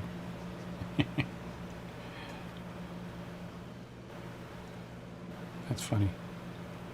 You have a rumble feature in yours, Hermit says, yeah. Push back into her chest area. Yeah, that's... Well, I guess it's gonna do that, right? Who knows why? They've been around for a long time. Actually, Microsoft had the Sidewinder force feedback yoke, version 1 and 2. And I think some people still... I think, is it you, Paul, that still has a A Sidewinder? Dale I know still I- has one. Dale still has got one, I That's- think. And I still have one back in Toronto. It's in the closet. I've never used it in probably 20 Yeah, years. that was the only affordable flight sim force feedback thing that you could get. Yeah, the only one. Because if you wanted anything else, it was just the I can't remember the company's name now, but they force back feedback yoke, but it's like $3,000. Brunner. Yeah, that was at the Brunners. And they'll be better than back in the day, right? I mean, Well, these new ones pack a bit more punch than the Sidewinder Sure. did. Yeah. Yeah. And Well, maybe there's with more there's precision too. Yeah. yeah. Well, there's another one out just like in the last 6 months. That's $800, I think. Yeah. Is it the Moza? They're going to be premium. you No, guys. it wasn't the Moza, but they've got two versions. They've got a 60 and a 120. I know Mark did a review on one because he got one. I think they gave him one to test. I'm just going to go look at There's Grubius. more and more coming. Oh, he's in That's the for- Draco. That looks good. Yeah. Grubius is in the Draco? The red Draco? I just had a glance at it. I just took a guess, but yeah, it looks like a real plane. I mean, it looks like it's coming through properly for me on this one. I'm sort of waiting for Verpal to do one. Right. I actually had So it'll be compatible with my Verpal mount, hopefully. I had an email conversation with Verpal about showing off some of their products. I said to them, I already have 2 sets of stick and collective, so I already have an investment in your company. You know, I had ordered their pedals on your recommendation, Asen. I had ordered their pedals, and they were on back order for 2 months. They're still on back order, and that's how the whole conversation started. I said, you know, I have to tell my stream that, you know, you guys can't fulfill the order. I've been waiting 2 months for your pedals, right? He goes, you've never put in a formal request to be a media partner, so, you know. So I said, okay, I'm putting in a formal request. So, I don't know. They just said, you know, we can't put you ahead of the queue. And I said, I don't expect to be ahead of the queue. I just, you know, supply and demand is obviously an issue here with you guys. But, you know, we'll see. They certainly aren't going to give me a collective and a stick because I already have that, right? And I do promote their products. I mean, they're hardware quality products, right? Verpal's known to be, can take a beating still to keep ticking, right? And Yeah, see, Kate is some hesitant to order some from people have Verpal for waited the a same long. reason. Some people have waited a long time. I got lucky with all my Verpal orders. They were very quick. That's because you're in the USA. There is a Verpal USA distribution, yes. Yeah, well, even once and the reason I asked them was once I'm back in Canada, I'm not shipping it to Canada. It's going to cost a fortune. So, and they said the same thing. Oh yeah, well that'll cost you extra for shipping. I said, well, cancel my order. So they canceled my order now. And that's how it goes, right? Same with Kata. She's hesitant to order from them for the same reason. She's Canadian. She's in Vancouver. It's going to cost a fortune just to get it up there, yeah. Yeah, Nice Dr. little No Thumb viaduct. says it was a long wait, but it was worth it. Yeah, it is worth it, you guys. There's the product's quality. There's no doubt. I absolutely love it. And that's what I use for my helicopters, and it improved my helicopters 100%. So, you know. I mean, it's not as long of a wait as it was for people that pre-ordered Charlie rudder pedals. Oh, yeah. Just Manx that is out looking there. for a list where the 2020 planes that are compatible with 2024. See, that's Is there a a moving list? target. I don't think there's a Technically? list. Technically, there is, but It's a moving basically target because compatible, what does that mean? That's the word, you guys. So we can take 2020 Yeah. planes, we can throw them into 24, which we've been doing, and they're working, and we're going, okay, it must be compatible. But it's not listed as compatible. So that's why it's a moving target. So the developer might not have stamped it as compatible either. So there's all that. So it really is a hit and miss right now. Whether there's a list or not, what does that mean? Does it mean the developer fixed it? Does it mean that it just worked automatically? Does it mean that it works with some limitations? And that's why it's such a moving target, right? yeah. If you Check check the dev's website. Yeah, absolutely. yeah, I or agree check with check the marketplace. If it's there, and you have it from 2020, then they've tagged it as compatible at the minimum. Well, there you go. If There's they- your if- moving if there's target. some- if the- Compatible with if- the minimum, yeah. If it's not been tested at least a little bit, it won't show up in the marketplace. But howitzer, yeah, that's exactly it. When it says not approved, it means the developer hasn't stamped it, but it does work. And it could be Some something that's 2020 wrong. Like I remember, what was it? The smoke came out the side of the plane instead of the front, or something. When when you turn the smoke on, like a little thing like that, we could live with, but it wasn't completely compatible, right? Yeah, KW. Yeah, I've seen people talk about that some 2024s will go back to 2020. I think you'll find that they're not native 2024. They're compatible 2024, so they're close enough to 2020 to work anyway. Because the native built 2024s, things are different compared to the 2020 versions. And it's also because there's a lot more LVARs, you guys. There's a lot more variables. There's a lot more things they can do with planes now in 24. That's one of the reasons why. And so you take a plane from 2020, which doesn't know those variables, and some of them are different variables now, and they have to be changed. So the developer has to go in and discover what the new LVARs are and actually change them over. And that's really all the difference is. But the other thing too, when you think about what we can do in 24 now, we can drop a cable to pick up a person. We can have smoke coming out of the, wherever we're going to pick up a stranded person. We can throw water on things. I mean, all the extra things we can do now in 24, the 2020 plane doesn't know any of those variables, and some of the variables are different now. That's what's happening. There's the viaduct we were talking about, right? Chalk's down there. Aaron, yeah, that's I believe that's the way it's going. Is even if you don't have them in 2020, and you buy the 2020 version, because they are effectively modified 2020s, they will go backwards. Backwards to what? You said to 2020? Yeah. You like mean if you get 2024 version, go back. You can take the 2024 version, like if you have the, okay. and move it into your 2020 community folder, and it will work. Or go in the. Well, it's not a guarantee, but yeah, no, we're seeing success. These are like the famous flyers and the local legends. Even if you don't have it in 2020, if you buy it in 2024, it will work in 2020 because they're modified 2020s. They didn't go and rebuild completely the 2020s to make 2024 natives. Charlie's got a good point. Yeah. If Some they're of all them in they the cloud, didn't how do even you move upgrade them? to the V2 avionics. No.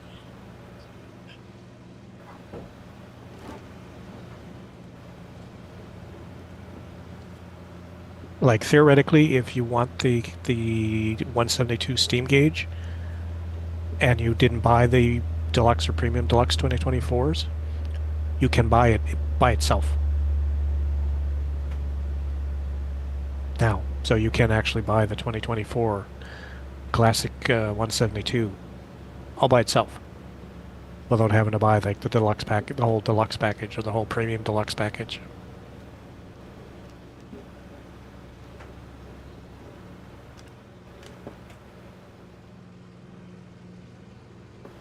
Yeah, you don't move them to 2020. They show up in your marketplace, so you can download them again in 2020. Okay. Is that how it works? Okay. I haven't gone back to 2020 to see what you can move over, but that's interesting.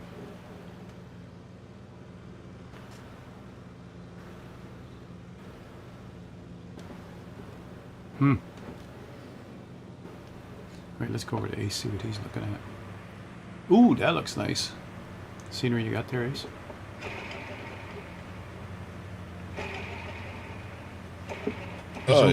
Presume you're on live weather, Ace? Oh, yeah.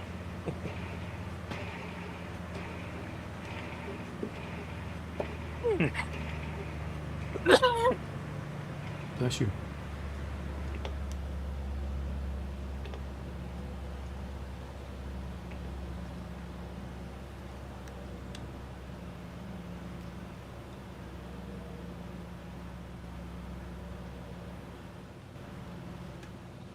So if you're just joining in, everybody, this is our Saturday group fly. We're finally stable after everybody's had all their problems, including me. We took a while to finally get to this stage where things are working. I've also noticed the Draco shows up beautiful, Grubius. Look at that baby on my screen. Where did he go? After I said that, it just disappeared from my screen. Must be underneath me. Or above you. Huh? Or he turned around above. and Yeah, got I far can't enough actually away. look above. Yeah. Oh, I think he actually just There disappeared he to your is. right. He's all over the place. Now he's underneath me. Now he's over Yeah. here. Yeah, you flipped There he back is. to looking looking down from behind, and I caught a glimpse of red going off the right hand side of your screen. I was like, okay, he's to your right. So look, some planes show up. That's great. At least I'm on the right track now.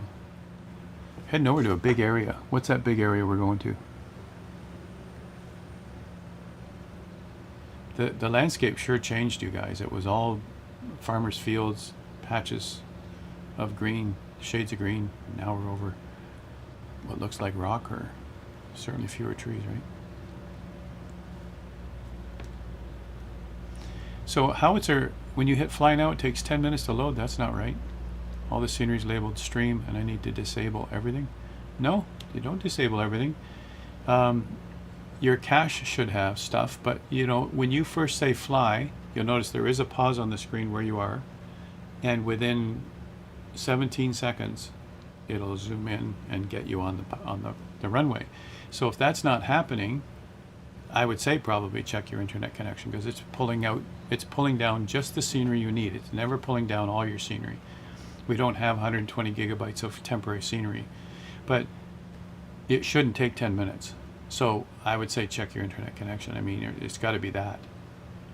And you don't disable everything, because what do you got when you're there now? Now you're on a runway that's not there. You're no buildings, no landscape, no trees. What good is that? You know, you've got to have an internet connection to fly the sim, because we got more data than we can ever put on our hard drives. We just can't put this sim on our hard drives, which everybody thinks you can. So how is your download 948 gigabytes? Are you on 24? Gigabit. Little b. Oh, little b. Well, I don't trust that, because people type little or big ones anytime. So, oh, your download speed. Okay, be more technical if you're going to talk about that. So you're talking about the gigabit speed. Okay, so you've got fiber, or you've got fiber speeds. But yeah, that should be fine. So what is it today? I'm Is it assuming because he of all the means troubles megabit. today with the beta? Is it because of everybody's downloading everything now today? Maybe. Yeah. It's just today, Howie, or is it other days you found the same thing? Because today certainly there's problems. Yeah. Yeah, and If he Paul has says 100 gigabytes. 948 What's that all about, Paul? So the way Paul's written it, you guys, technically that's the proper way to say space on your hard drive, gigabytes, B, capital B. And the way that Howie wrote it properly, I didn't realize he was talking about speeds. He's talking about gigabits, B-I-T-S, with a small b. And so he's talking about a very good speed for internet. 948 gigabits is great. There's no way he has 948 gigabits per second internet speed. Well, that would be excellent. So that's why I thought That would be number was that would be space. terabit internet. But that's why I thought he was talking about space, whether he put a small b or a big B.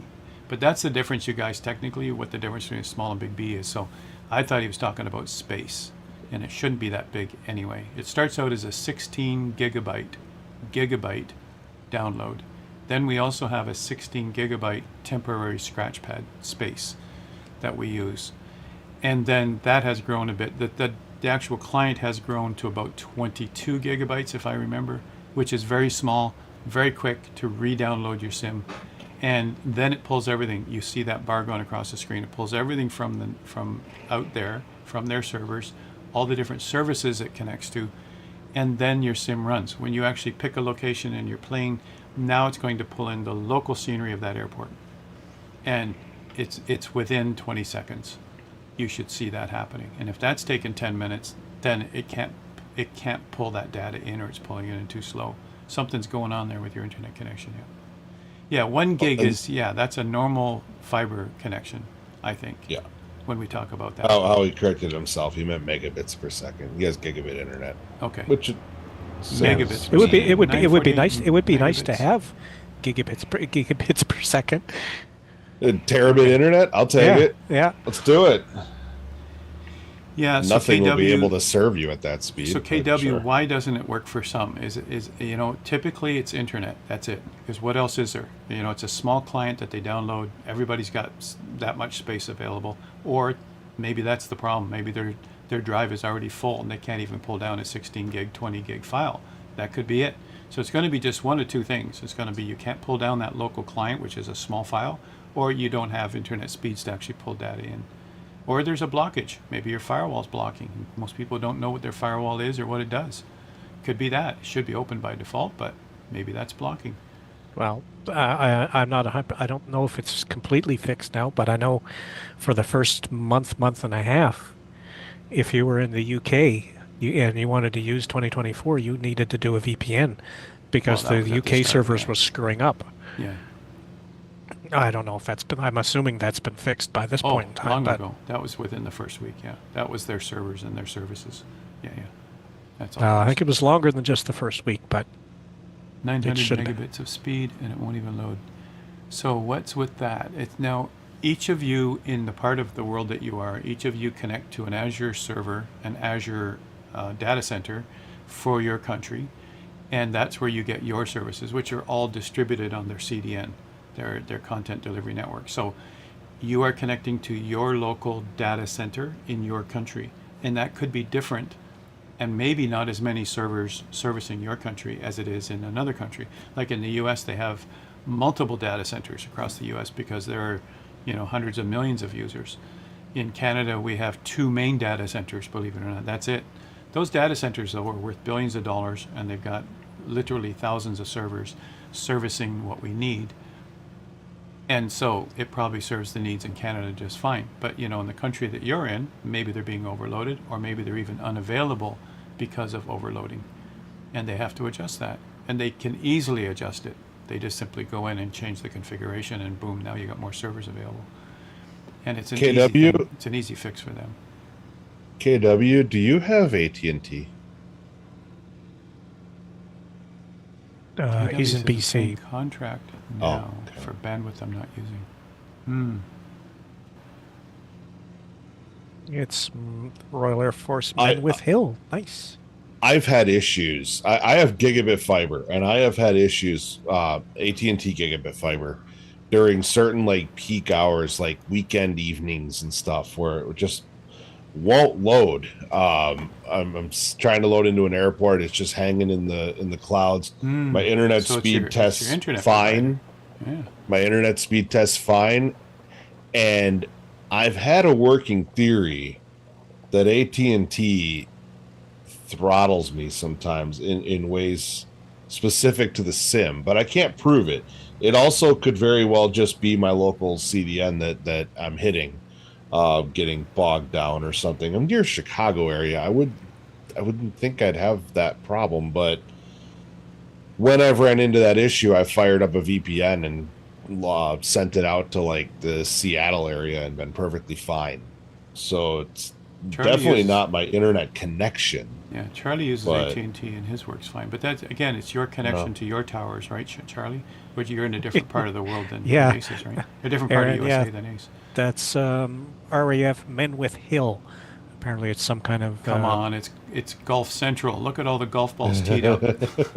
This is a golf range, you guys. You step up and hit each one. Look at it. Is that wonderful or what? Your plane almost looks like a golf club. Yes, it does. It looks like Kind a of. putter. There's a putter up there called the hammer. Yeah, it's interesting. Now, I think Howie just said. Howie just said, I think into that one he's of got. those. Oh, sorry, Ace. Well, Howie I just was said. thinking No, go ahead. I'll wait. I was just thinking you were like positioned perfectly to just like side slip at one of those. Side slip and hit it. Howie's mentioning it. Maybe he'll turn off his VPN. So he was still working with a VPN, which means he was connecting to a different country, probably to the USA. And you guys, just so you know what a VPN does, it actually gives you a whole lot more overhead at your end and at the server end. does. Because every single packet, and we're talking about millions of packets, every single packet has to be encrypted first and then sent over the wire. And then at the other end, every one of them has to be unencrypted, and then they can see what it is, unwrap it. So think of it as you take your perfectly wrapped package to the post office, or let's say to UPS. You take your perfectly wrapped package to UPS, and they turn around and they put it in their own packaging. You go, I spent an hour packaging that up, and they just shove it into their own container, a separate new container. So you got another layer of wrapping over top of that package. Well, think about millions of packets going out the door, especially with what we're doing here. And now every one of them has to be encrypted at your end. It causes processing power, that's for sure. And at the other end, they have to unwrap it, which their servers probably can do, no problem. But still, a VPN does give you what they call overhead, and that's Yes. you know, it's the solution they found for those who were in the UK and they couldn't get to their servers at their local data center, but they could hit the USA servers with a VPN, and that became the solution. And your ISP would not like that because it makes the ISP work a lot harder, right? Their servers and their end. It'll never technically make you faster. You're always adding overhead, Right. but it can make your experience feel faster if there's something else geographically that is slowing you down or blocking you.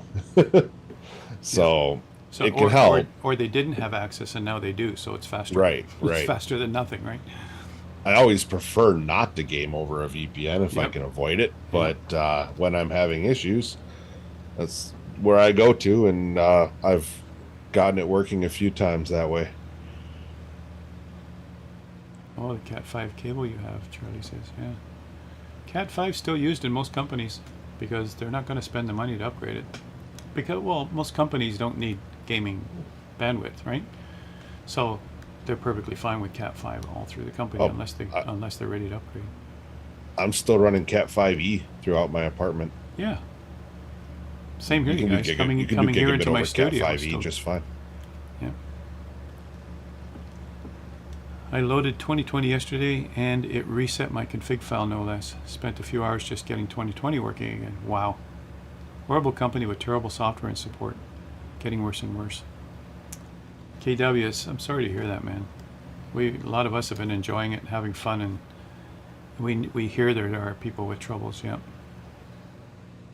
I've heard people claim you can get 10 gig over Cat 5e, but I'm not convinced. I don't know if that's pure though. Depends, right? Depends what they're measuring it against. I mean, you could use SpeedNet. Is it speedtest.net, something like that? And where is There's it a bunch of going? them. Right? Where does it hit? Like when you measure what's happening with Microsoft, that's between your client and Microsoft server. So it's to Microsoft server, and then the vehicle, of course, is your internet connection, right? So you could still easily be capped by Microsoft. You use speedtest.net, You will be. then you're going to Yeah. go hit the That's a guarantee. speedtest.net servers, and then that's probably a more realistic measurement of your speed of your internet on your connection. Even then, when you get into like gigabit speeds for internet, I have run into speed test sites that literally can't test speeds that fast. Right. So they won't. You'll get a slower speed reading because their connection to you is not that fast. He says it's okay, fixed it now, right? So, Surly Dev, thanks for that. RAF Menwith Hill is a Royal Air Force station located near Harrogate, North Yorkshire, England. Serves, and this is scrolling on my face, right? Communications and intelligence support hub for both the United Kingdom and the United States. Oh, cool. The site is renowned for its distinctive white radar domes, often referred to as golf balls. Yeah, which house satellite antennas, right? Part of a larger satellite ground station are used for communications, interception, and missile warning systems. And you know, the relationship with the United States might even change now because of it, you guys. I mean, it's a huge investment. They're not about to dismantle it. There isn't an alternative, but you know, there's a lot of relationships have soured because of what's going on recently. So you never know, right? Things are going to be changing for sure. Distance is not good for 10 gigabits on Cat 5e, but it does work up to a point.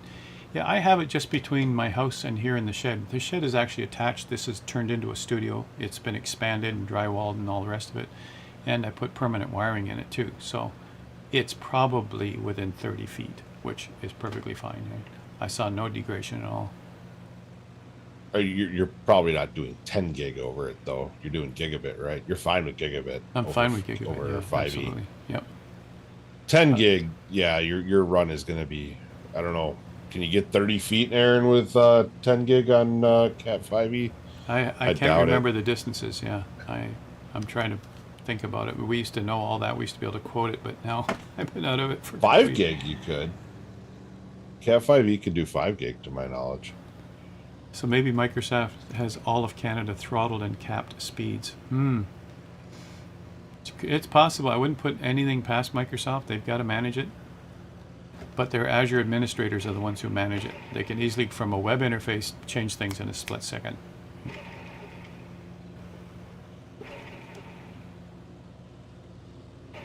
.45 meters on solid core or for 10 gigabits on Cat5e, technically far less for stranded patch cables. Yeah. Golf course. Just Just had to hear because. that, Andrew. Just because Yeah. Was it Surly Dev that mentioned it? Yeah. Well, Yeah. we are Golf right. We course, are. where? We are right next to Leeds Bradford. So Golf course where? Okay, I see where Andrew is. I'm heading his way. I got to land in a golf course. I'm going to land in a golf course. ISDN. I haven't seen that for forever, Howie. I used to have a dual ISDN going to my laptop. You know, because we had the fastest around back in the day. Wow. Look at Strap. Where? You're doing 10 gigabits or more. Better to use fiber or coax anyway. Cat 6, etc. Get very hot. Look at that. Look at that. You guys, you know your stuff. I'm going to have to start relying on you guys more and more as I stay farther and farther away from IT. Because, you know, once you retire, things disappear if you don't use them. You know what I mean? I won't be able to advise people anymore on technical stuff because it's evolving while I'm not keeping up. I'd like to know why, no matter how fast or slow your internet is, Microsoft servers will only use like 10% of your connection.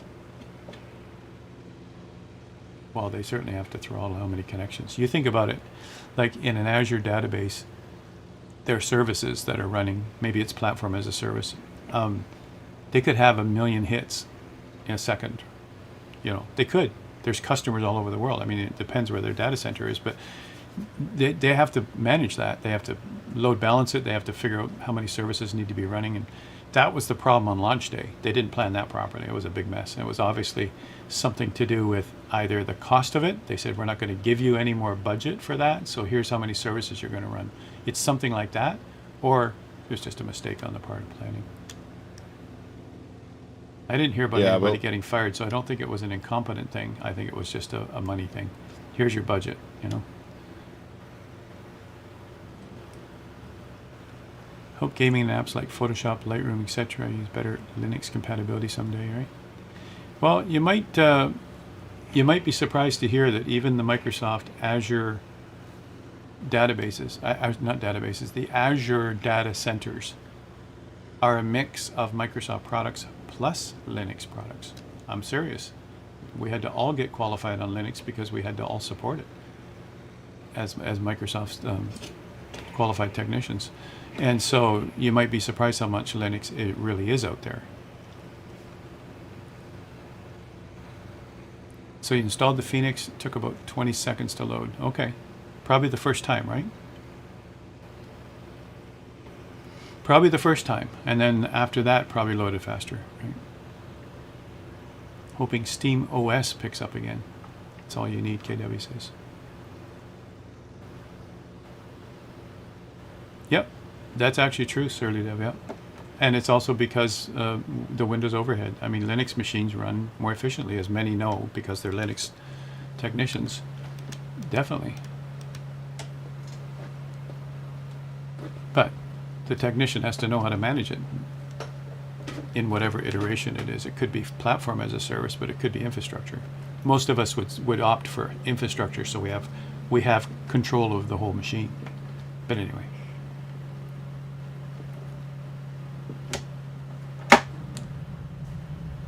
Gears down. Don't think this thing has any flaps. Nope, didn't think so. All right.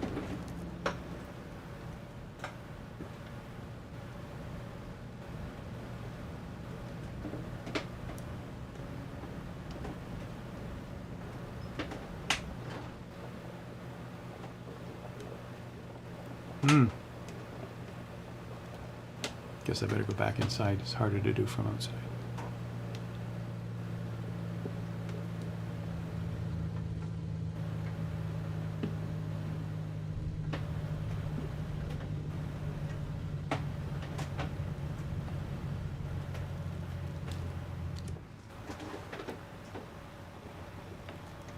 So where are we here? Oh, that's not even on the flight plan. What am I doing? Wrong airport. Okay.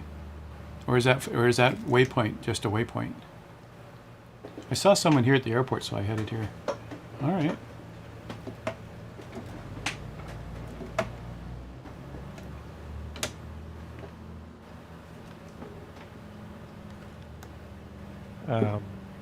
The big airport, Leeds Bradford, is the final destination, but we go around it and then come back.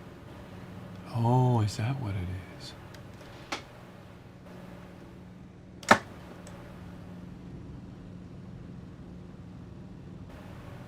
It's like the flight plan goes through like downtown Leeds Bradford.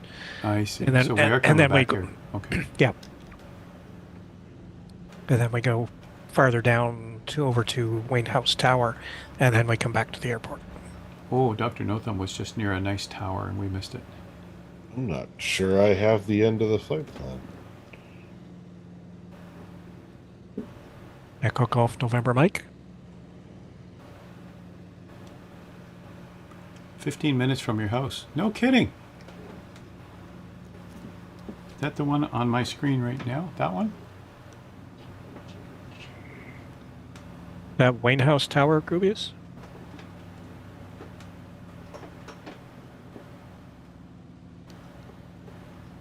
Dr. Notham's back around it again, so am I. Let's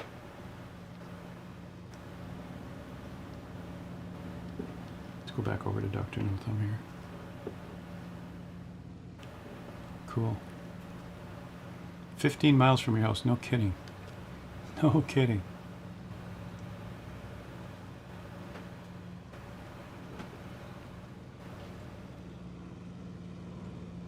Meyer Flyer, I see you. Where's Paul? Have you seen Paul, Andrew? I Yep. think you said you Yeah, sighted him, right? He's around Yeah, here? he's up ahead of me. All right. As long as you made it. Yeah, no, he's gone past me a couple of times.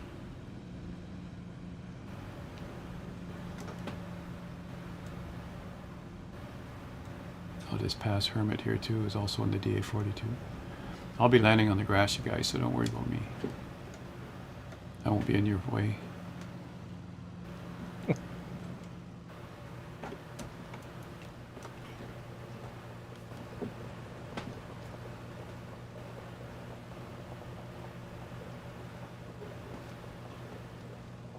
Ah, right in the red and white Airwolf.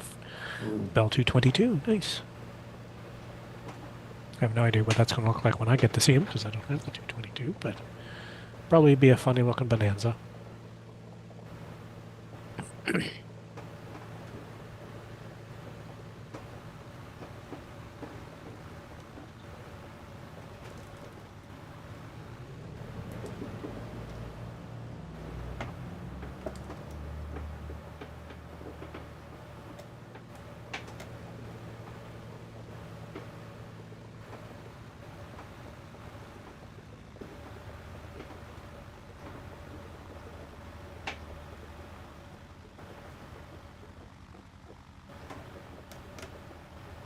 Yeah, it sort of did. That's true, right? Now I'll be able to see which planes I'll be able to see properly. It looks like I can see two of them all right so far.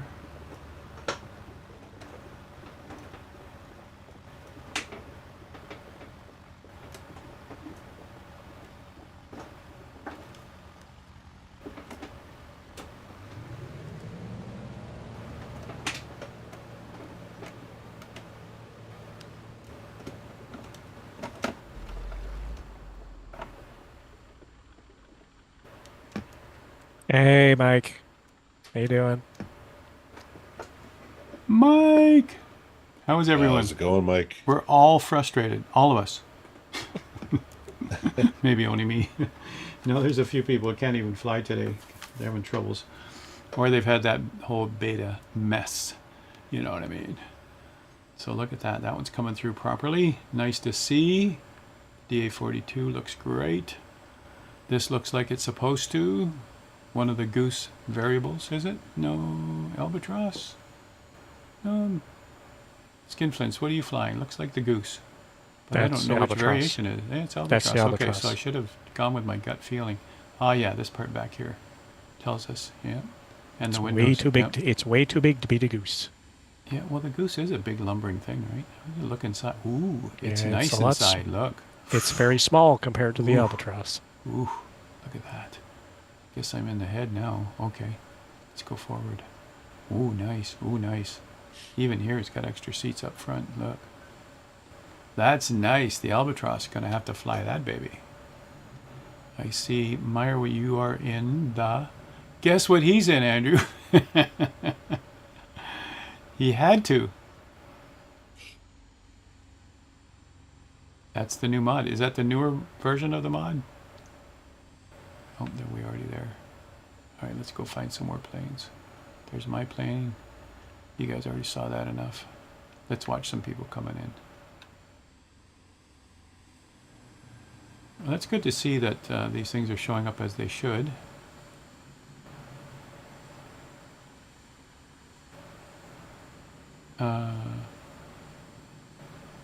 Oh, it's off what now? I knew there was a helicopter close by because I could hear it going whoop, whoop, whoop, whoop, whoop. He's just behind me in the Chinook. Charlie says, I'm not frustrated. It's my best landing ever. Way to go, man. Here's the Super Decathlon. This is Dr. Notham, you guys. You saw him flying earlier doing some aerobatics. This is a Patty Wagstaff plane. She actually loves this thing. And when we were doing our aerobatic session and learning about this plane, I contacted her and she gave me some advice and some hints along the way. And it's part of her fleet that she uses in her air shows. I don't think she's on the list to be a performer this year, but she will be at Sun and Fun, so she'll be there somewhere. I'll probably go find her. But she was a performer last year. I just haven't seen her on the roster so far. Vision Jet.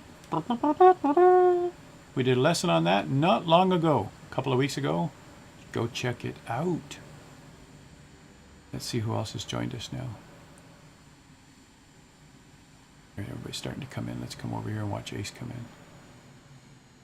Oh, what is that windsock doing? Here comes a beautiful Bonanza, everybody. He's in the Wilga. You guys, I have the Wilga. What's going on? I'm going to have to check my community folder. You know what? It's starting to bug me. I don't have these things. You pay for the best version of the sim. You move stuff over. The Wilga is not a stock in sim plane. No, but I mean, my whole day is like, okay, I already have that as stock. Why don't I have it? So, you know, same old problems. And Krabby, you are in the what? Which looks like a Learjet. What are you flying? Krabby's in the 339. That's the 339? Look what it's showing up at. Well, at least it's showing up as a jet. Yeah, I don't have it showing as a Son of a 339 gun. either, but I don't Okay. have it installed, So I don't 339. think. I'm sure I do. I can't remember if I got it through Orbix or if I got it through the marketplace. Because it was so long ago. I mean, that was one of that was the first military jet in 2020. And Manx, you mentioned what you were flying, but I just forget. Just remind me. Oh, that's Wilga. Right? I got that written down. Yeah. Okay. I gotta investigate this stuff, you guys. Yeah, as Dr. Notham says, it could be just delivery that's messing it up. I guess that's true, right? Paul, is that you coming in on the other runway? And you are flying what? Paul's in the PC-12. Ah, I think I had troubles with that too. Yet I've been flying them in career mode, left and right, but I guess it's different for free flight. There's also a similar Studio PC-12. Yeah. I'm going to assume that Alpha What Now has changed planes through the dev thing because his tag says he's flying the F6F Hellcat. You got clear down, Paul? And then the little part says he's flying the H-47, and when he was behind me a minute ago, he was flying the H-47. So, okay. This does look like a PC-12. We're good.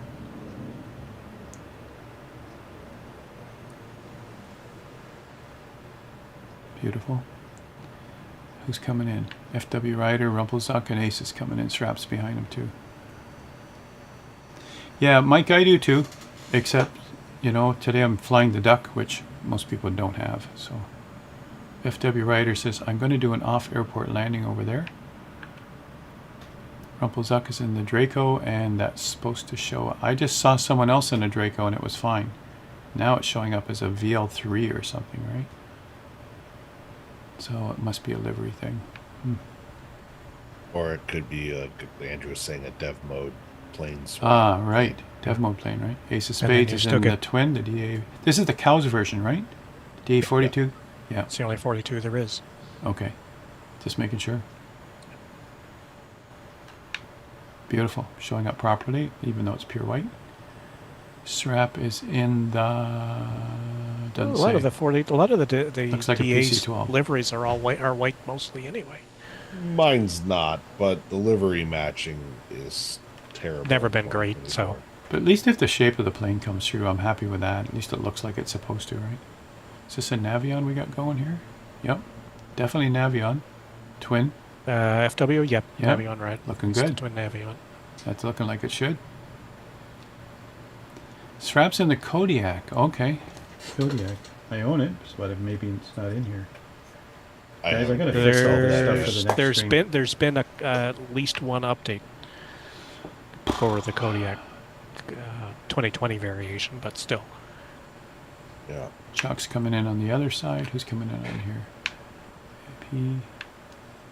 I'll come down and watch Chalk, right? Updated, right? Okay. Picked up fuel and firewalling to catch up. That's how you do it. Chalk is flying the Draco. See, it does show up on my screen properly. Look at that baby. Is he got different scenery than us? No, he is coming down. Okay, he's just coming in real nice and gentle. Beautiful. Look at that. Sweet. What a nice landing, Chalk. That's just, he's so good at it, you know. All right, who else we got coming? Nobody coming in there? Some are coming in down here. Okay. The DA40 is a stock model that's in your streamed folder. If the developer used the right ICAO code for their planes, they can use these models.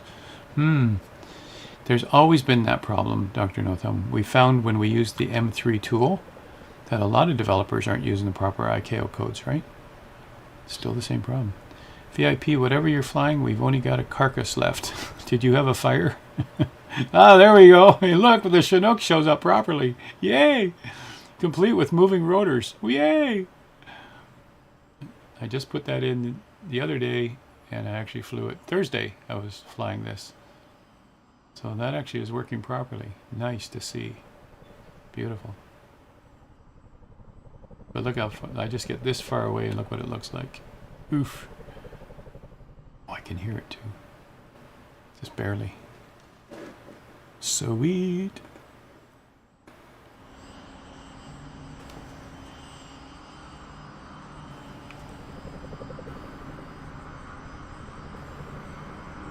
All right, who we got coming in? There's Andrew in the distance. From a distance, there's Groovius coming in, the Draco. Looking good, nice and smooth. Look at that, smooth. About the touchdown, boom. He knows what he's doing. Krabby's back here, Panaman's on final.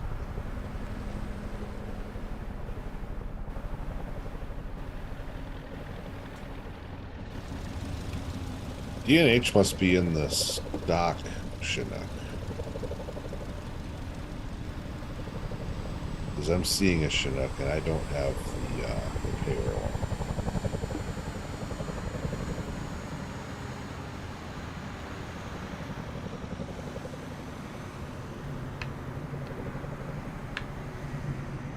Here comes Andrew. Just about to touch down. Oops, screen freeze. Okay, let's go over here then.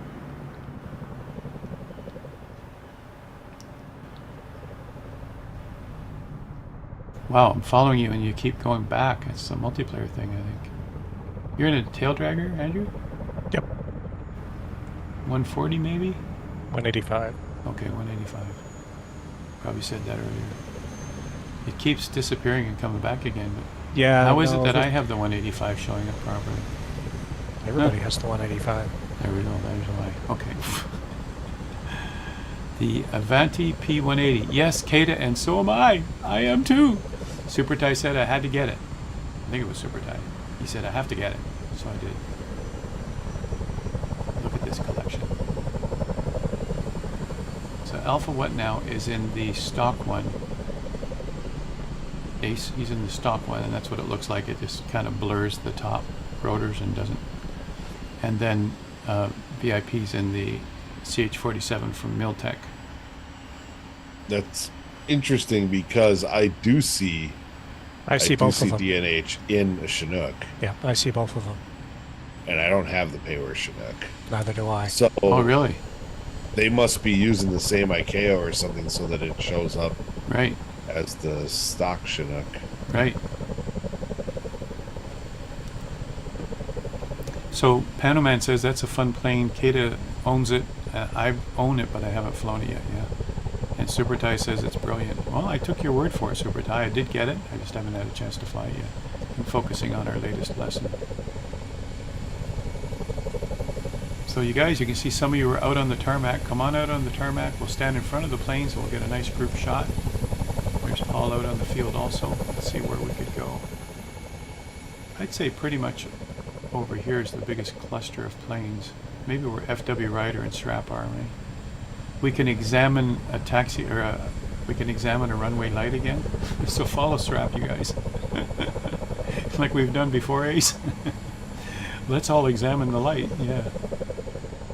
That's such a nice sound to hear a helicopter in the distance, right? Oh, I see Wraith has something too. What's he flying? It's the 222, right? You guys mentioned that before, but at least it shows the helicopter, even if it doesn't have the animation of the rotors, but that's nice. Beautiful.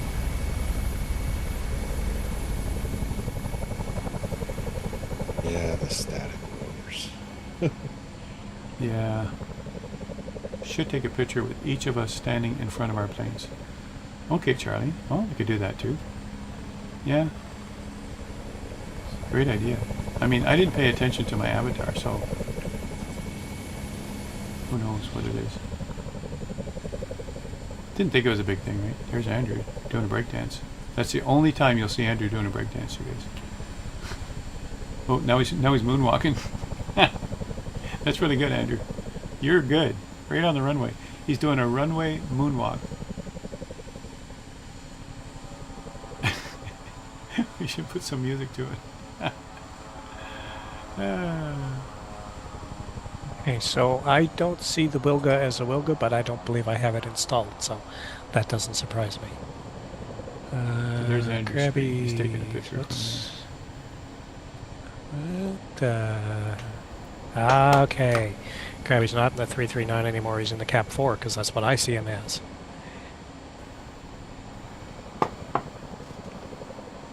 Dr. No Thumb's got it centered around the light. That's where we should be. So first we'll take a picture around examining the runway light as a group, and then you go to your planes and we'll take individual shots because we won't get all of you in each of your planes. We've got to go around each one.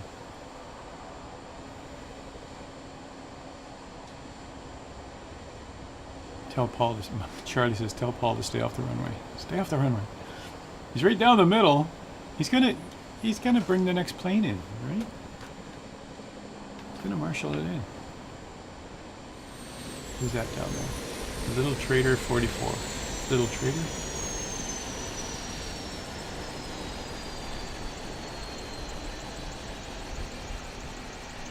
Let's see what he's flying. Vision jet. Dun dun dun dun. Delta, there's a graphics setting for that too.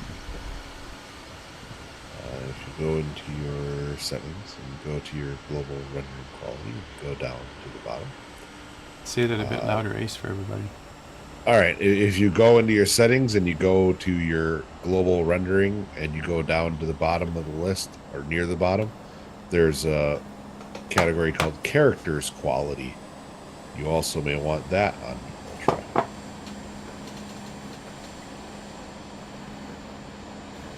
So everybody, this flight plan was brought to you by, I think it was a group effort, but Andrew made it, we used it, and we've been all over the place today. And that was a tough one. So you can see how hard it is to get a flight plan going. We used to do this all the time. It was a lot faster. So now, instead of asking chat to give us a flight plan, I think we better go back to the same old way of we'll pick the place and you guys just come along, right? But we would still prefer that you guys put suggestions in on our Discord server, like Krabby's done a lot of them already, right?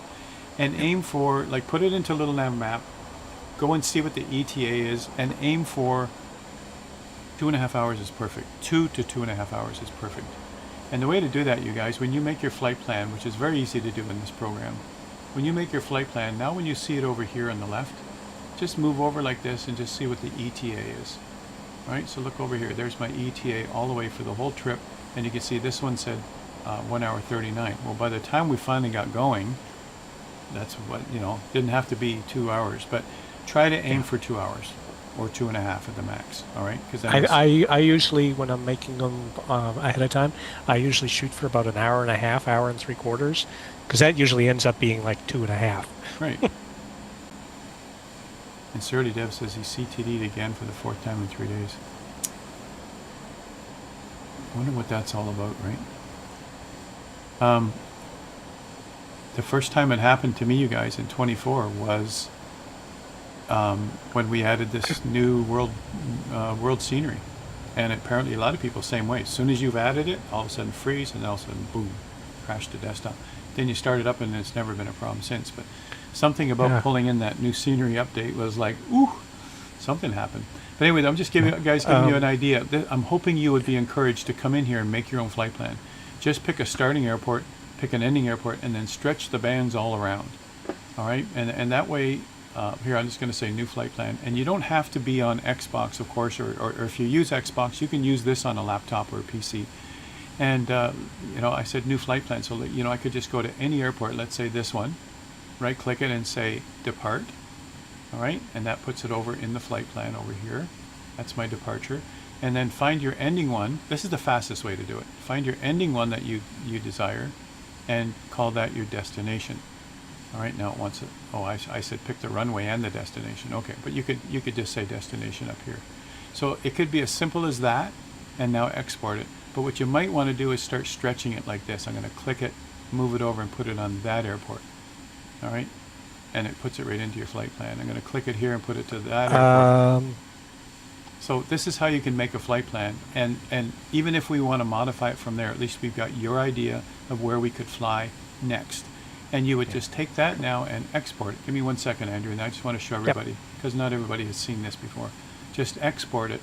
Don't save it. Just export it as a 2020. All right? We're going to save it as a 2020, which everybody can use.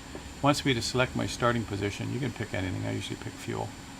And now it's going to save it as a VFR, whatever I picked to wherever I went. And now people can use it.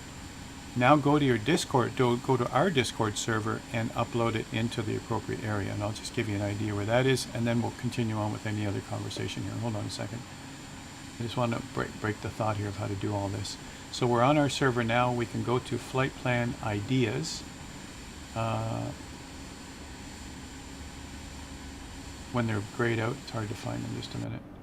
Oh, that's back office. Just a minute. It should be right up here. Flight training, flight simulator specific. Oh my gosh, I can't. Oh, here it is. Flight plan ideas. So in the ideas area is where you'd plop it. Just put it in here. You could even just put in ICAO codes and say start here, go there. But in this case, you do have a file now because you made it.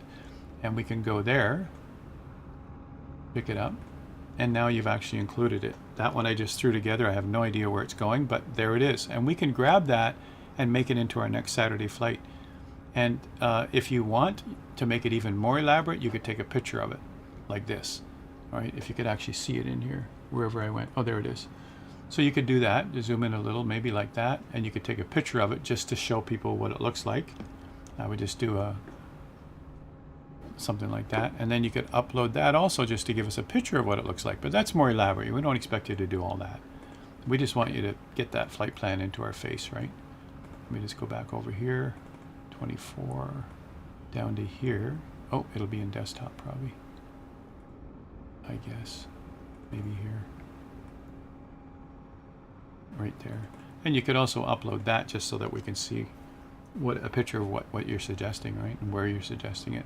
But this part here is optional. If we can get that, or at the very least get the starting and ending ICAO, we can go play with that, and we can see what kind of ideas you want. This should really be flooded with ideas, you guys. It should be like everywhere in the world you want to go. Throw it in here, and we'll consider it, and we'll make it happen. And that way we're not fumbling around for an hour. We literally spent an hour fumbling around this morning trying to figure out where we're going, and that shouldn't happen like that, right? And Aaron, you don't have to put those anywhere in particular if you download them, because all you have to do is, Howard, can you switch to my screen? I just want to make sure my Yep. Absolutely. There you are. Yeah. So if you go up to aircraft, open aircraft performance, as long as you tell it that you direct this to wherever you've downloaded your performance files, like I've got one here for the A2A Comanche, the 339, the 152 Aerobat, the Skyhawk. There's a whole lot of them. Yeah, I don't even pull in a performance file, you guys. Mine's set for 172, which is stock for most people, right? PLN to planner. That's a good point, Fishing Rod. You asked about that earlier, right? The little nav map actually, if you fly the same plane a lot, if you tell it to, if you come up here and tell it to save aircraft performance, it will actually, if you keep flying the same plane, it actually puts those, every time you fly the same plane, it'll build its own performance file. But if you want to, quickly, because that's how I get my time, is I pick, if I know what plane I'm going to be flying, I'll pick the performance if I've got one for it, and it'll actually give me the time over here on the top of the flight plan. It'll tell me how long they're estimating that with that plane that flight will take. So Panaman is mentioning to you, Fishing Rod, that the new web-based planner can now load a PLN file natively, right? Does it? I didn't know that. That's what Panaman's saying right now. Well, I know it didn't used to. That's what the problem was. That's why Fishing Rod's asking, right? Now on my screen too, it's also something that Krabby put in here for you guys on our Discord server. Also in the flight plan ideas, he shows an animated GIF here of how to actually work with a flight plan with the EFB. For those who don't know, this Discord server is such a resource, you guys. So many people know so much stuff that they can share, and this is beautiful. This is a huge resource. So you go here and you find this stuff. That's in the same area where I just uploaded my flight plan here. And you can go back and see some of the ones we've done earlier. Here it is. Krabby 1 is using this one in the planner. He did this one in the planner. So, the planner is a nice tool. It's an excellent tool. But, a lot of us use Little Nav Map. You can export to all of the sims from this one. You could export to X-Plane if you're flying X-Plane. So, this is a really good resource, you guys. Is it just a compatibility thing for Xbox flyers? That's a good point, right? Mike says, what is the planner used for? Well, it's because people don't know Little Nav Map. It's Microsoft came out with this and everybody went ooh and ah, right? But you still have to have an Xbox account to log in, right? Which we all do in the sim, right? Yeah. And once you're in, doesn't show my password, but once you're in, it's a planner. Let's just go for it. It's kind of a cross between Little Nav Map and Navigraph. Fix this flight plan loading. Fixed an issue where en route airports were not loading yet. So it's a great tool, but we got lots of choices now, you guys. We can make flight plans right inside of most of our planes with what we have. But Little Nav Map is the tool of choice. Discord server makes it easy for everybody, right? Yeah, Aaron, do you know where for the planner where the load the PLN file is? Because I'm not seeing it. Oh, from the planner. Okay. Let's go there while he tells us how to do it. All right, options maybe, or here maybe upload. Select a flight plan probably. Here. Yeah, it says select a flight plan from a list of your already flight plans, right? So, yeah. Oh, here under upload maybe, Andrew. Let's take the one I just made. Wrong file version. Yep, that didn't work. The file was not produced for Microsoft Flight Simulator 2024. Okay, because it was a 2020, maybe? All right, let's see if I can do that. Go back to here, take that same flight plan now and export it for, is there a 2024 option? Oh, not on this version. Yeah, it does work. Nice. Probably the newer version, right, Andrew? The newer version of Little Land Map has a 2024 link, right? Yeah, the current version, the most up-to-date version of Little Nav Map has, when you do the export flight plan, gives you an option to export it as a 2020 Okay. or as a 2024. Okay, and that's what I don't have because I don't want to wreck all my flight paths of all the places I've been. So I haven't But uploaded. but I do have one from. I don't remember where we were. Where were we going? But I did two versions of it, one 2020 and one 2024, and it won't take the 2020, but the online planner will take the 2024 version. Yep. And that's what I just proved right now. I tried to pull in my 2020 PLN, didn't work. But that's cool. Yep, but it will take in the 2024 version. So Mike, if you want to put a PLN file into the online 2024 online planner, you have to export it out of Little Nav Map as a 2024 PLN, not a 2020. yeah, and Super Ty, you were correcting Mike, but Mike is right. He said he's missing it in 24. He had it in 2020, so now he wants the new update in his 24. Yeah, yeah, Mike. It was mentioned earlier in the stream too about that there's an update for it for the CRJ. Cool. If you export as 24 PLN and import into something like GTN 750, you'll lose your departing and arrival airport. See, look at this. You have to load it as 2020 PLN, but the web-based planner prefers 2024. Yep. I have still stayed away from it, you guys, because the planner still isn't refined yet, you know. So Dr. No Thumb exported it as 24 and put it in Discord. Cool. And put it into Discord. Is that a new flight plan idea? Yep, yeah. There it is. Look. So that'll make it simpler. There it is, right there. That's the one we just did. We're doing the. So Fish and Rod, download this, and it'll come into your flight planner. Yeah. Thanks. So that'll take off a step or two for putting the Little Nav Map into the planner, because I've been going to the flight plan description and then copying the description and pasting it into a new flight plan. So doing this way will make one less step to do that. So that'll work. That's good. Yeah, thanks, Dr. No Thumb. So there's the file now, and Fish and Rod, just come to Discord server, download this file, pull it into your planner. Just to prove the point, just to make sure it works. Now go back to the planner, load, upload, and go pick it. This is the one here made for 2024, and it pulled it in no problem right there. Clark, yep. Nice work. That's the one I want to pick, open, and it should put it in right here. Surprised it didn't zoom in, but they need a couple of more buttons. I'm zooming, I don't see it. It should be right in here, right? Root. Oh, it said it pulled it in. Oh, didn't give me an error. Okay. Okay, I'll have to play some more, but you know, that's why I don't use the tool. Don't want to learn another tool. Little Nav Map's powerful. It's doing it all. I've been using it for different sims, and I do have students in all the different sims, so I do have to export to different formats. So I'm still using Little Nav Map. He's loading up MSFS 20. No one point their finger at me. Hey, we're doing both. Lots of us are doing both. I'm just lucky enough that I haven't had to go back to 2020 for any reason, so I haven't fired it up. But certainly moving stuff over and trying it. All right, this has been a frustrating, slow start, but fun fly. I appreciate you guys coming along, and I appreciate your patience as we fumble around today and make it all happen. I'll throw this out to people. If you're trying to bring in what Dr. No Thumb posted on Discord, do it twice. Okay. Well, the first time the plane didn't go, I went back and I clicked and I loaded it again, and now the flight plan came in. So it's very weird. I've had that before.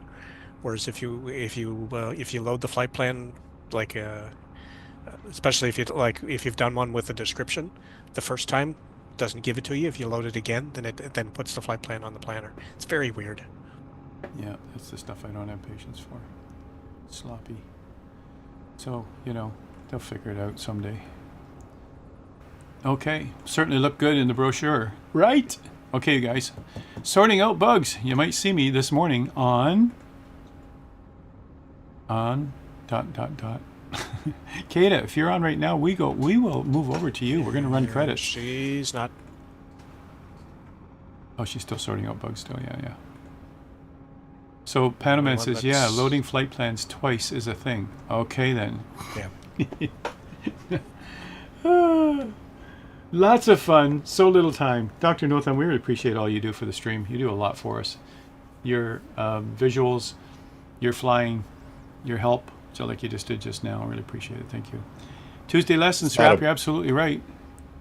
It's not a bug, it's a feature. It's like, feature. Are you sure you want to load the flight plan? You can do it twice to confirm. Like here, we'll hide this feature so that nobody knows to load it twice except what we just said today. Yeah.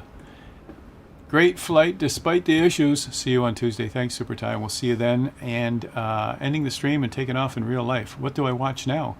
Mike is always on another plane somewhere. Yeah. Don't you get tired of that? Yeah. What do I watch now? This is the lesson right here, you guys. This is coming up on Tuesday. Lots of fun. The Gabriel BK160 TRs from Flying Fries, the same person who brought me and brought all of us the Scrapyard Monster. Talk about a lot of fun. This is a real life plane and he's modeled it exceptionally and right down to the nth detail. I sent him the first draft of the lesson and he found errors left and right. Tiny errors that I missed. This is how good he is at detail. So, you know, this is going to be awesome. We're having some fun flying it here. Our team is having fun flying it and testing it for Tuesday, and however many of us can show up with it on Tuesday. It's not for sale until 2 days later. So we'll show it at the lesson on Tuesday as a first preview, in-depth review, and then it'll be available on the Thursday. When we're on the Thursday stream, maybe more of us will be flying it. All right, that'll be a lot of fun, right? Thanks for helping out, Dr. Notham. Really appreciate it. Thanks, Srap. Thanks, Super Ty. Thanks, Ace and Andrew, of course, for jumping in and having the courage to show your face and talk on the stream. Because that's something that probably was new years ago, right? And as Mank says, keep an eye on Forder on his website. It gets updated almost daily. I would say certainly weekly he is updating it with what's new and what's coming and all that. Things are moving on the website, you guys. Please go there and just check out what's happening and give us your feedback. Absolutely. All right. I'm confident my pilot is using the parking brake. Yeah, Mike. You had a long talk with him about that. I guess, long talk with him about, yeah, put that darn parking brake on. We got to find your plane leader. We're going to credits. Thanks, everybody. It turned out to be a fun flight after all. I'm glad to see that. We'll see you Tuesday, if not sooner, on some other channel. We'll see you then, you guys.